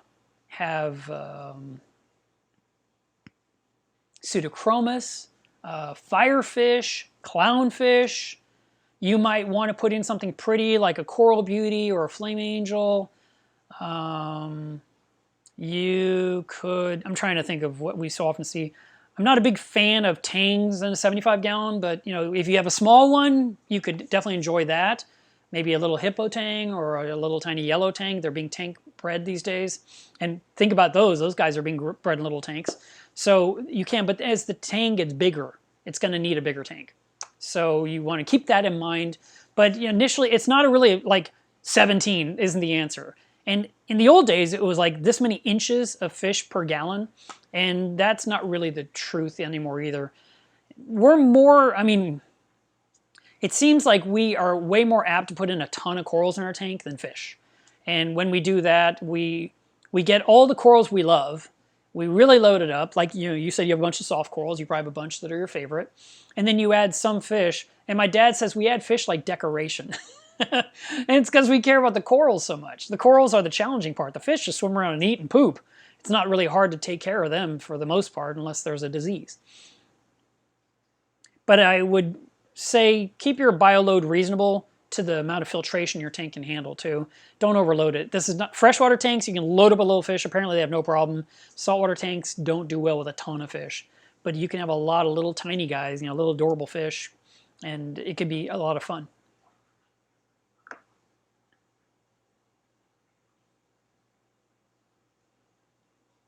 Francisco says, suggestion on lowering my phosphates. It's at 0.04 right now. That is perfect. Don't touch it. Don't lower it. If your torch isn't happy, try feeding it. Also, find out your nitrate, find out your temperature, find out your salinity, find out your alkalinity, your calcium, and magnesium. But your phosphate at 0.04, that is the ideal. 0.03 is perfect. So 0.04 is 100th from perfect. You're there. Don't mess with it. Don't lower it anymore. Skinner says, how do I beat the first algae bloom in a new tank with dry rock? Should I really try to keep phosphate nitrate as low as possible? Thanks. You're going to want to reach in there and rip out as much as you can that bothers you, and you need to add a cleanup crew to eat what's left that you couldn't get off with your own fingertips. You can check your tank for phosphate after you've ripped out a bunch of algae and measure. If you just measure without touching the tank, odds are it's going to get a low measurement. Once you rip it out, then you test, you'll find the number went up. And it could be that it's just phosphate coming off of the rock. But you need to definitely find out what the real phosphate level of your tank is, and you're going to need a cleanup crew. And that's the same advice I give everyone. I did a video, I think last week's live stream was all about algae, so that would be another live stream to watch.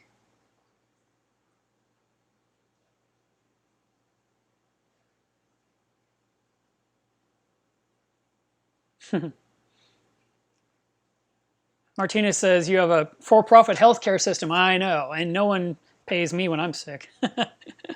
So stock up on acrylic, because you'll be hiding in your QT. Yeah, you're not wrong. Hopefully this trip to Niagara won't be a nightmare.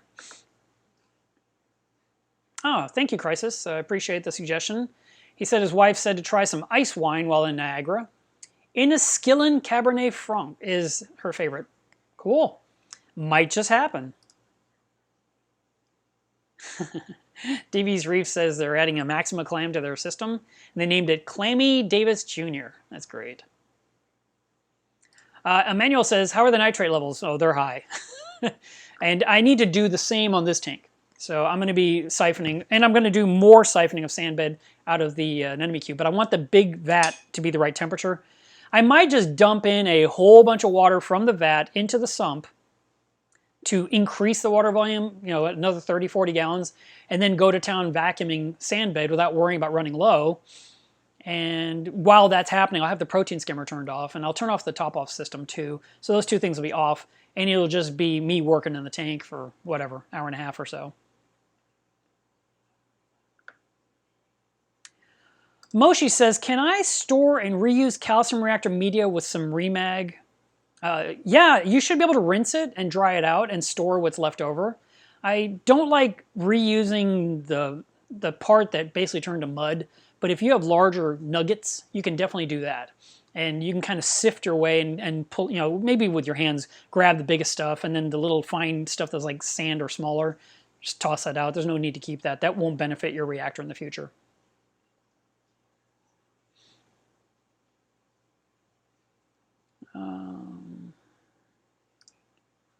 Rob's Reef says, I'm going to set up a BTA anemone, bubble tip anemone, 50-gallon cube, and have these types of anemones, do these anemones require PAR? Yeah, they're just like corals. They definitely need good light. And you're going to want something that is going to provide probably between 200 and 400 PAR on that tank. Maybe higher. 2 at the absolute minimum would be my recommendation. Gary says, I tested my tank for iron because my refugium was looking badly. I have 0 iron. How do I start with the first major dose to get the level correct and not overdose? I wouldn't do that. I would dose whatever it recommended on the label, and then test, and then dose and test and kind of see where you're going. Basically bring it up from 0 to the target level, whatever that may be. If you're, because I don't know what the magic number is. I'd have to look at an ICP test to double check. But you don't have to dose to bring it to a certain number. You want to dose, and as you're adding more, your refugium plants hopefully will start absorbing it and in turn thrive. And as they're thriving, you may need to use more at that point. But really, it's not like dose a whole bunch to fix it. If you just want to try and aim for, you could test your brand new salt water and see what the iron level is in that. And if it's coming back 0, then you can see there's none in the salt mix. I was going to say, if you did a pretty big water change, you can kind of reset all the water, including the iron levels. But if your brand new salt water doesn't have any, then that's not going to help either. But I would never try to dose a ton and then start dosing a small amount later. I would ramp up over time till you get to that target you're aiming for.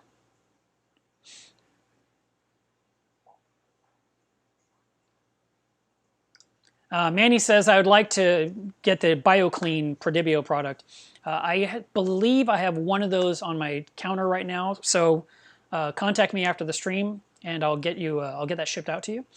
And that is something I have to do a big Prodibio order this week. A lot of people are asking me about it. So I need to do that, and I will. Tim says, what kind of coffee do you like to drink? Do you ever try 8 o'clock dark Italian espresso roast? I try a lot of different coffees. I've tried different coffees from around the world. Currently, I am being very, cliche, because I'm drinking Starbucks dark roast. I think the one I have right now is Verona, because it has that chocolatey flavor in it. And I drink a lot of coffee every single day. Matter of fact, when the pot runs out, I kind of debate, should I start another pot? But I try to just do the same amount every day, and that's it. I try not to just keep drinking coffee around the clock, but I really do enjoy it. Carl says, I have a 265-gallon mixed reef tank that's 7 feet long, 25 inches deep, 30 inches tall. Should I use 2 MP60s, or would, and then the rest of the sentence is missing. I would definitely use 2 MP60s minimum. In my tank, it's almost the same dimensions as yours. Mine is 36 front to back. I have 2 MP60s on this end, and I have 1 MP40 right there that is blowing water forward under the 2 RFGs, the random flow generators from VCA that send water across. So I've got water coming in low, water going across the top, and then that part there where it was kind of stagnant and the corals weren't moving, I put the MP40. So that would be, you're going to need at least 3 on your tank, plus I would use flow accelerators like the RFGs. I do sell the RFGs. I sell the Vortex too. If you need any of that stuff, you can just reach out to me. But that'll be cool. I had, when I ran my 280-gallon tank, that was 6 feet long, 30 inches, 30 inches. I had 2 MP40s on one end, I had an MP40 on this end, and I had lock line going in. And I had a huge return pump.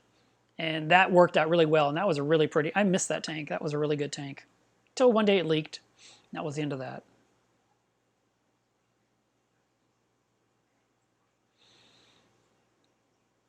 John says, I have a 200-gallon-a-day, 7-stage RODI system, and I was curious about the pH, and it measured 10. Isn't it supposed to be 0? I also have a water softener for my entire house. I'm in Houston. None of those numbers make sense. So the pH of RODI water oftentimes measures in at about 7, which is a little bit low for our tanks. But since we use it for top-off, it's only trickling in, whatever it is, a half a gallon to 1.5 gallons a day, depending on the size of your tank. It doesn't do anything to hurt our pH. 10? It can't be 0. The 0 number is TDS, which is total dissolved solids, not pH. It's almost impossible to get a really good accurate pH reading of DI water. You can get a pH reading of the RO water, but the DI, I think the deionizing kind of messes with some of our test kits. So I don't think 10's true. I kind of really sincerely doubt that, even with a water softener. And I'm sure you're running the RO system after the water softener, and that's perfect. That makes your RO system work less hard. But I would try grabbing some of that water, mix it up with some salt, and then test the pH and see what kind of numbers you get. Odds are it's going to be somewhere around 8.1. Martinez asks a great question. Any tips on how to catch a flame angel? I have seen people do some of the best things ever. There was a person that needed to catch an angel in his tank that was eating his LPS corals. And so he put a fish trap in the tank and he filled it with LPS corals. He put in his most expensive A-cans and his Scenarias, and he put in whatever meaty things that the flame angel would like. and it swam right in there and he closed the door. I was like, you're out of your mind, but it's not like he leaves them in there. But it was hilarious. I never would have thought to put these nice, delicious, expensive corals inside the fish trap, but it brought the fish right in. If you don't want to do that, or you don't have a fish trap, you can get yourself a really big reservoir, or 2 or 3, and drain a whole bunch of water out of your tank until the water level is about this tall in the tank. And when it's very shallow, all the fish are kind of scooching around in 1 or 2 inches of water. You can then scoop it out with a net, or you can kind of corral it into a drinking glass that's clear, and it'll swim in there and then stand up the glass and the angel's out of your tank and refill the tank with water. And that's a quick method, provided the fish didn't go hide inside the rockwork. If you lower the water level, odds are they're going to swim out thinking, where is all the water? It's weird, but it's a 20-minute thing. But it is a way to do things quickly that works effectively. But everything else, there's always the lunatic out there. I see lunatic, and I mean it in a nice way, that has a fishing rod and they're trying to catch the fish in their tank, and I'm like, wow, I would never do that. But some people do.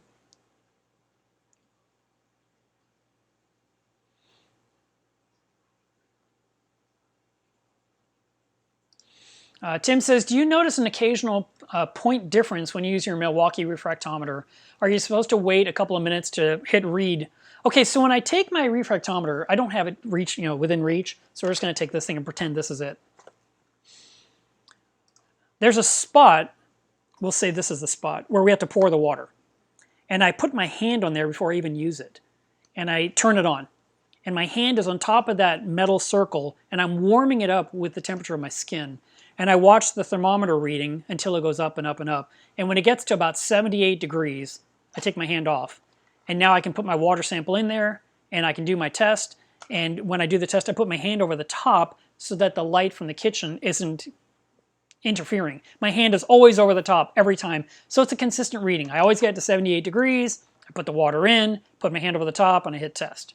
I don't let it run for minutes, so I've never noticed that change, but maybe what's happening is it's sitting there so long, the auto temperature compensation is kicking in. It is changing your reading slightly because the water's cooling off against that metal circle.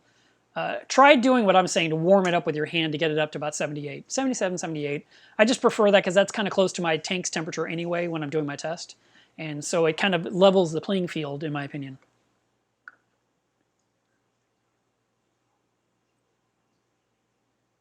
See, I just talked about this. It's funny, I didn't read all the chat, so as I'm scrolling down, Martinez says, I have a trap box in the tank, but the fish won't go in it.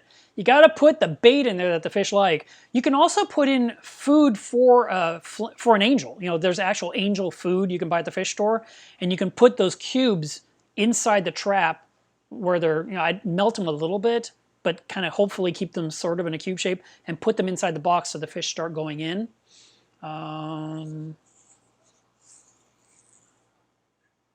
If your flame angel likes to eat nori, you could put the nori inside. That might be a chance. I mean, you got to put something in there they want.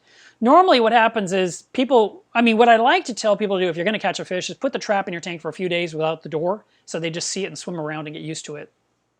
When you watch the fish vet video, you're going to be amazed how quickly I caught Spock. And I only put in the trap like 12 hours before. And I had not trapped Spock in 6.5 years. So it'd been a long time since she'd been in a trap. I don't necessarily think she knows or remembers stuff like that. But yeah, swam right into it. It was amazing. I mean, from the point of putting the door on the trap and putting the food in to getting her in the trap was insane. I actually don't want to edit that. I just want to show the footage, even with the part where I knock over the camera and have to reset the tripod because I walked backwards into it. I might leave that in there. I don't know. It's funny to me.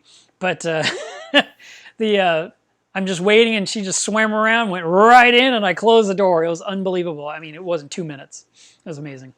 Also, when you're trying to catch a fish in a trap, I like to do it at night. That's my preference. When the vet was here, I had to do it during the daytime. We just turn off the lights in the room, but there's still ambient light coming in. And of course, there was light on the tank. But if you're in a dark room and just the tank is lit up and you're across far away from the room holding onto the fishing line that goes to the door on the trap, you can, you're out of sight. The fish kind of act normally because you're not nearby. and they might just swim right in, and you can just release the string a little bit, the fishing line, and the door comes down, and you've caught your fish. If you're near the tank, you're like this distraction, and it may make them not act more normal. So if you can do it at night where the whole room is pitch dark and just the tank is lit up, they only see their little world. They can't see you at all. It might also be helpful.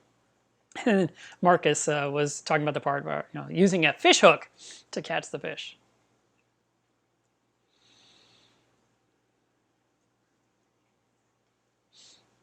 Rob's Reef said that. Okay, I'll just read it. This is kind of a follow-up on the earlier question he asked about the bubble tip and enemy tank. He said that he realizes he needs more PAR. He's looking at using 2 HD prime lights. Wondering if socks with the skimmer would suffice for mechanical filtration. Yeah, protein skimmer, filter socks that you change every 3 days, and a water change would be all the things you need to keep that tank happy. They aren't overly demanding. They're not going to be crazy demanding, but alkaline and calcium dosing like an SPS reef, but that doesn't mean you can ignore it. We want to have normal reef parameters because anemones come from reefs. So whatever you do need to dose, you do it because the tank needs it, and the anemones will do well because of it.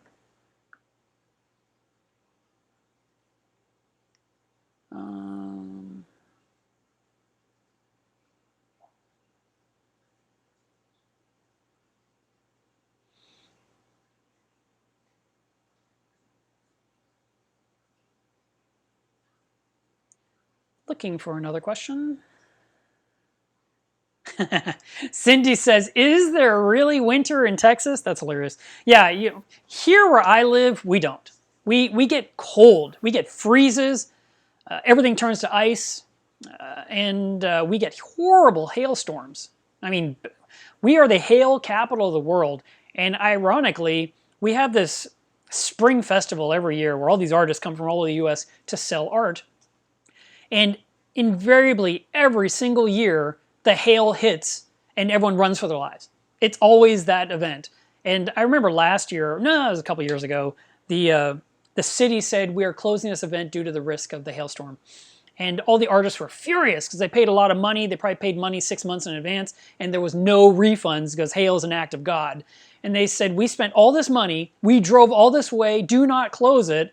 And like, it's a health hazard, people could be killed, we got to close it. They should offer the refund. I mean, I would have been really upset myself if I was an artist and that was what I had to do. But they shouldn't have the festival during that time of year then. They should move it to May when it's maybe some rain, but it's not hail. But where I live, we typically will get 1 day of snow, we'll get 1 inch on the ground, and 12 hours later it's gone. And I love snow, and I almost never get to see it. And so, it'll be 3 in the morning, and I see it snowing, and I open the front door, and everything's covered in white, and there's not one car around. And the world is so bright because the moonlight's shining off of the snow. It's amazing, and it's dead silent. And I love that. And I really enjoy it at 3 and 4 in the morning because by the time I get up, when I wake up, it's gone. And that's the end of it. Or, I might wake up early enough to hear the kids at the park across the street, sliding down on sleds or on a sheet of cardboard or whatever. And they'll have a snow day. They won't have to go to school that one day. But we don't get good winter here like that. But we get this ice, which is terrible, and people can't drive on it. They have no idea what they're doing. They just totally forget because they have so little of it compared to other parts of the nation that have a real winter. But normally, we have a terrible February, and this year we had one night where it got down to like 23 degrees, and a couple days later it was like 70, 80 degrees outside. I'm like, wow, that was quick. And because we didn't have a hard freeze this winter, all the trees are blossoming right now, which is normally what would happen is the blossoms start to happen because the weather's weird. Then the hard freeze happens and kills all the little buds, and the tree has to start all over again like a month from now to make blossoms. And right now my trees are blooming. It's crazy.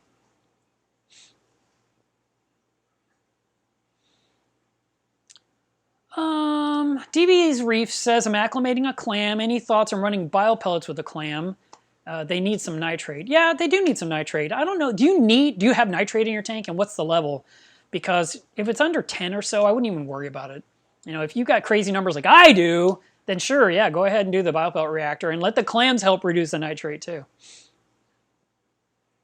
Maybe that's why I didn't know what a mystery snail was. If it's a freshwater snail, that would explain. I've never heard of it. Thank you. Bjorn says, greetings from sunny South Africa. My son recently had a tank crash. I think the reason was a dying plate coral. Is this possible? Well, I don't know how big the tank is, but if you have a very small tank and you have somewhat of a large coral die, that's a bioload, and it could cause basically a domino effect. But you said sunny Africa. Maybe it's hot. Maybe the water got too hot, which killed the plate. And by the way, when water's too hot, the oxygen level drops in the tank, and now the fish are struggling. The plate dies. It releases ammonia. The fish are still struggling. The ammonia hits their gills. They start dying, and it could eventually happen as a total crash. I don't know. I need more details. But we want to keep our water temperature stable, keep the filtration up to par for that tank. I don't have enough information, honestly, but I could see how certain things could cause it, but I don't know that one coral dying can affect an entire tank. But again, it could be a very small, adorable tank, and in that case, yes, things can go wrong quickly.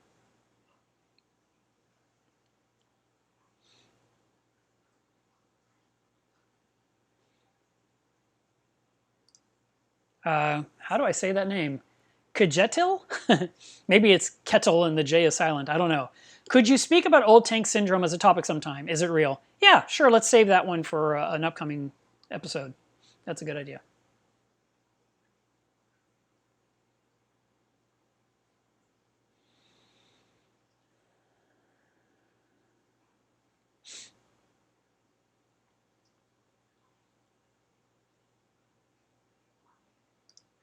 Uh, 508 J. Fisher says, I noticed a huge Aptasia next to my acan and I want to get it out.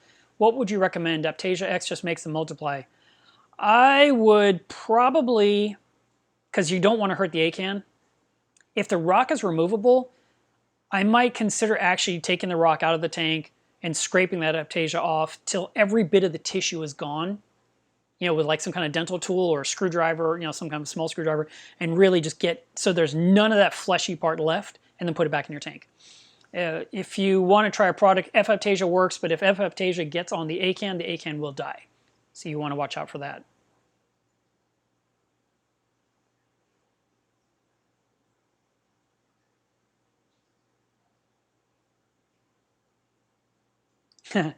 LA9217 says, have you ever thought about growing a beard? No! The most I've ever gone, I think, was 5 days, and I couldn't stand it. So yeah, no, I'm not a beard guy. I had a mustache in my 20s, and it looked terrible. So not doing it. And thank you very much for the super chat. I will use that to feed Spock. Thank you so much. Max says, when adding more sand to a system, how should you go about it? I like to take the bag of sand that I bought and I clean the plastic bag, you know, like wipe it down so there's nothing on it. And then I turn off all the flow in the tank. And if there's any corals in the middle of my tank, I move them to the sides and I take the bag and I will cut open the top or cut off the top and I'll invert the bag all the way in, you know, I lower the bag into the tank and I lift the plastic bag so the sand pours out. And then I spread it out and put the corals back where they belong. And that's assuming you're only adding enough sand to raise about ½ an inch at a time. If you put a whole bunch of sand on top of your existing sand bed, you'll kill all the good beneficial bacteria that's in the upper ½ inch. So we want to add a ½ an inch at a time. So, you know, you have to decide how much what size you're buying the bag of sand in to replace and how much you're going to be putting in the system. Maybe one bag and you have a huge tank and that works out perfectly. But if you have a small tank, you might only use like half the bag. But having the bag really clean first is one method. Another way, again, the flow is off. You can scoop it out with some kind of a cup and just pour it in areas and level it out a little bit and then turn the flow back on. And then do it again a week from now and kind of work your way through until you get the desired height you're really looking for. How are we doing on time? 11 minutes left.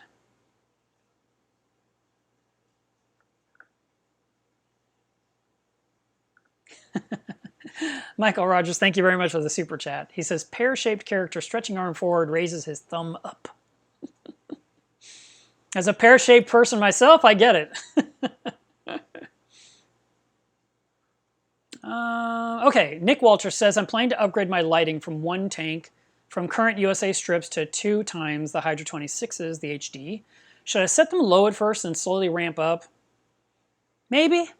Or maybe just go for the light you really like and reduce the duration of the photo period for the day. So if you normally ran your current USA lights for like 10 hours a day, for example, and your new lights are like twice as strong, maybe run them for 3-4 hours a day, and then add 30 minutes more every single week until you can get up to like 7 hours, or yeah, about 7 hours a day, 7-8 hours a day. For the big, it's such a difficult one. You want good high intensity for a little bit each day, but if you're going from weak light and then you just put up new lights, but they're running weak, you haven't done anything. And then you're more inclined to like, well, let me turn up the percentage more and more and more. So instead, get the intensity you like. If you have a par meter, that would help, but if you don't, you're just gonna have to do this by eyeball. But just have a short period where it's a few hours. And then, like I said, once a week, add 30 minutes to it until you build up to your longer day. But then, when you finally find your full day, have it kind of ramp up over time, go up high, and then come back all the way down again through the period for that 10 hours. But really, there's only like 6 hours of really good, strong light, and then it's reducing at the end, and it's ramping up at the beginning. I hope that makes sense.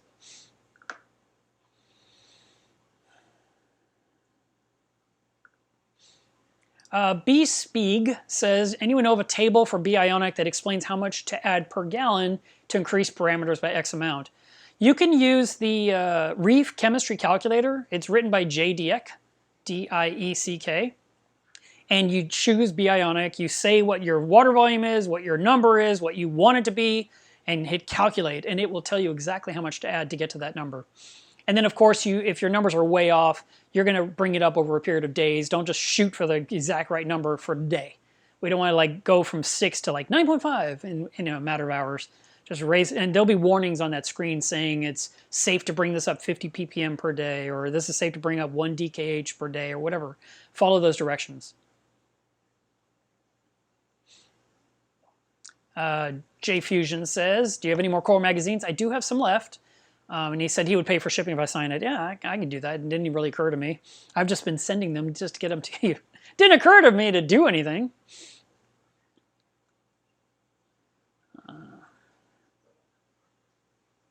Puddle Aquatics says, I don't believe I've heard you speak about cleaning your sand bed. I usually don't. I usually don't touch the sand no matter what. If I occasionally have to do something, I take a credit card and I slide it between the glass and the sand to kind of clean up that ugly area so the front is pretty. And I usually try to level it out if it's getting moved about because of the Vortec pump. But that's about it. I usually leave it alone. But that being said, my tank right now is suffering from really high nitrates, and I am going to gravel vac a lot of what I can reach. I can't get under the rock work, but I can get kind of the perimeter and kind of reduce some of the waste that's built up over 6.5 years. And I'm going to do the same around the perimeter of the anemone cube wherever I can reach, and kind of clean it up a little bit. And then I plan to add some more new live sand. I'm going to order from Premium Aquatics to kind of bring up the level because some of it is gone. I need to replace what's missing. Trent says, does everyone start with their frags down low and then work them way up, or you just glue them in place and hope for the best? I actually, every time I get a frag, it goes down on the sand bed. And then after a matter of a few weeks, then I move it up. So I wouldn't, I don't like putting things way up high immediately because wherever that, typically you buy a frag from someone, oftentimes it was on a frag rack, which means it was on the edge of the tank. It wasn't in the middle of the light. Or if you bought it at the fish store, in their trays and corals, their lights are way up high, and they're only getting a little bit of, they're not getting tons of light. They're getting enough to stay alive and look pretty, so you'll buy it. But I'd love to just dip my coral, and then I put it down low in the sand, and then I start looking for that sweet spot where I hope to put it. And later on, a few weeks later, I'll finally put it where I want it. And one of the other reasons why I put it down on the sand bed, and it's got a frag plug, so you just push it down. You might have to stand it up a few times, but that way I get my hands off it as quickly as possible. I just brought it home, I acclimated it, to get the right temperature, and then I put it in some kind of caustic solution to kill pests, so it's really pissed off. And then I, rinse it and I put it in the tank, and I get my hand away from the darn thing. Hopefully it won't die from all of that. And then after a few weeks, it's kind of gotten used to my system. Now I can move it to some sweet spot in the tank. But no, I never put it up high and just hope for the best.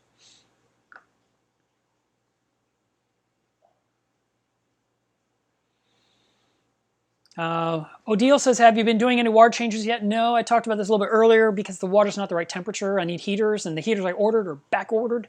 So I'd have to steal the heaters out of my reef if I really want to push it. So what I'm thinking is I'm just going to drain some of the cooler water into my sump, leaving the system running. So I'm going to have more water in my sump than I want. And that way I can let the heaters kind of work on that additional 15 or 20 or 30 gallons I pump into the sump. And I can just start siphoning water out. It's not the... I'd prefer to drain water out and put new water in, but with a 2-degree swing, I don't want to do that. So if it was closer, if it was 1 degree off, I probably wouldn't care, but it's a solid 2.5 degrees off right now, and that's not good enough.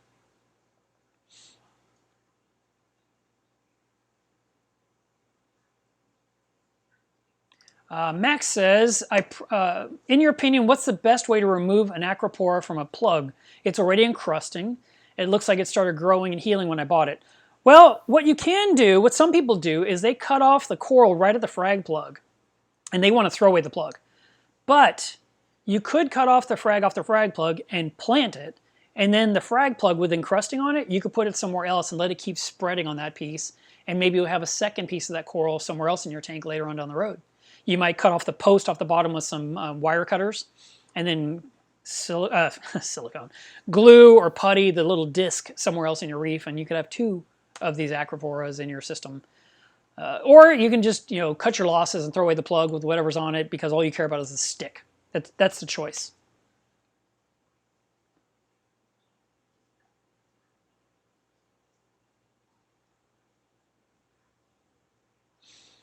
Manny says, I've been using Nopox for about a month now, and it can't seem to lower the nitrates. So usually around 40 to 60. But the phosphates are low. I didn't have much success with Nopox myself. My tank sitter swears by the stuff. And then for a while there, he was having the exact same problems I was having, where it was creating a lot of slime in the overflow box, inside the pumps, all inside the skimmer, all inside the sump. It was horrible. And he said, that's never happened to me. And then he got a bottle or two, and he says, man, that totally happened to me too. That's never happened before. But then, he got another bottle later on and didn't have that problem. So maybe I just happened to buy bottles during the wrong batch, the wrong time of year. I don't know. But I finally gave up. I ran it for many months. So I was trying to lower nitrate. It might have lowered them some, but the side effects were just so bad I couldn't take it. And I finally just had to give up. And when I gave up, I couldn't just stop. I had to wean the tank off of for weeks. So I still had to deal with the slime. And now when I look at my sump, there's no slime. And I look at the strainer baskets that are on the front of my pumps, and they're clean. And it's so much better. So that's why I'm going to go with something else. Okay, we've got 3 minutes left. I want to say thank you very much, Kevin, for the super chat. I want to see if I can find a couple more questions. And then I want to talk about water testing. So Andrea Lee says, you should try Onyx coffee from Arkansas. I didn't know there was such a thing called Onyx coffee. Did you know there is a clownfish called Onyx percs or perculas? They were one of my favorite clownfish back in the day. Okay, so it's Water Test Saturday. You need to test your water today. Do not put it off. The test kits you bought are not forever. When you buy them, they're good for a year. They usually have about 50 tests in them, which means you have enough for every single week. So do test your water. Log your data. Use Reef Trace to keep track of your data. Find out where your tank is right now so you can make any small adjustments now so everything continues to thrive in your tank and doesn't just survive. If you're not testing your water and you don't know where the parameters are and everything is fine, quote unquote, you're actually doing your tank a disservice. And as hobbyists, we have to be very good stewards. We have to show proper husbandry so that our animals are healthy and happy and we continue to see nice, good growth. All right, so please do test your water. I'm going to answer another question here. Shanuez says, how much of electricity is used by your aquarium every month? I want to get a Red Sea Reef 250 just to be on the safe side. It's hard to answer that question because your electricity probably costs more or less than mine, probably more. And it comes down to how much it costs you per kilowatt hour from your supplier. In my situation, my tank, my entire saltwater ecosystem, everything that's plugged in, part of my reef, frag tank, or anemone cube, probably cost me between $65 and $85 a month in electricity. I mean, my entire house that I live in, and I'm running a CNC machine several times a week. I it's all electric, so I have electric stove, electric washer dryer, of course, electric water heater, The AC system is electric. The heater is electric. I mean, everything's electric. And my bill last month was like 220 bucks. So, but I have a big system. If you had a smaller tank, you probably wouldn't be spending nearly as much. And I have metal halides that use a lot of power, where I think the LED lights use less. So if you're just looking for ballpark numbers, you need to know what every single thing is, how many watts it uses, figure out your kilowatt hours, figure out how many hours that item is plugged in, and do all the math, and you can find it out. And I've got a couple of articles on aquarium electricity usage that you can read to kind of get some ideas, and I'd recommend that. Other than that, I'm going to wrap this up, guys. I thank you so much for tuning in, and we're going to be back. Well, let's see. So next week is a frag swap. I have a feeling the week after that is Niagara Falls. Let's see. Yeah, so we've got 2 weeks in a row where there won't be a live stream, because I'll be at the Niagara Falls Coral Show on the 21st. So the 14th is out and the 21st is out. So yeah, I'm going to have to release videos to keep you guys happy. Thanks so much, and I hope you guys have a great weekend, and I will see you guys inside Club Milos Reef if you choose to join. Bye!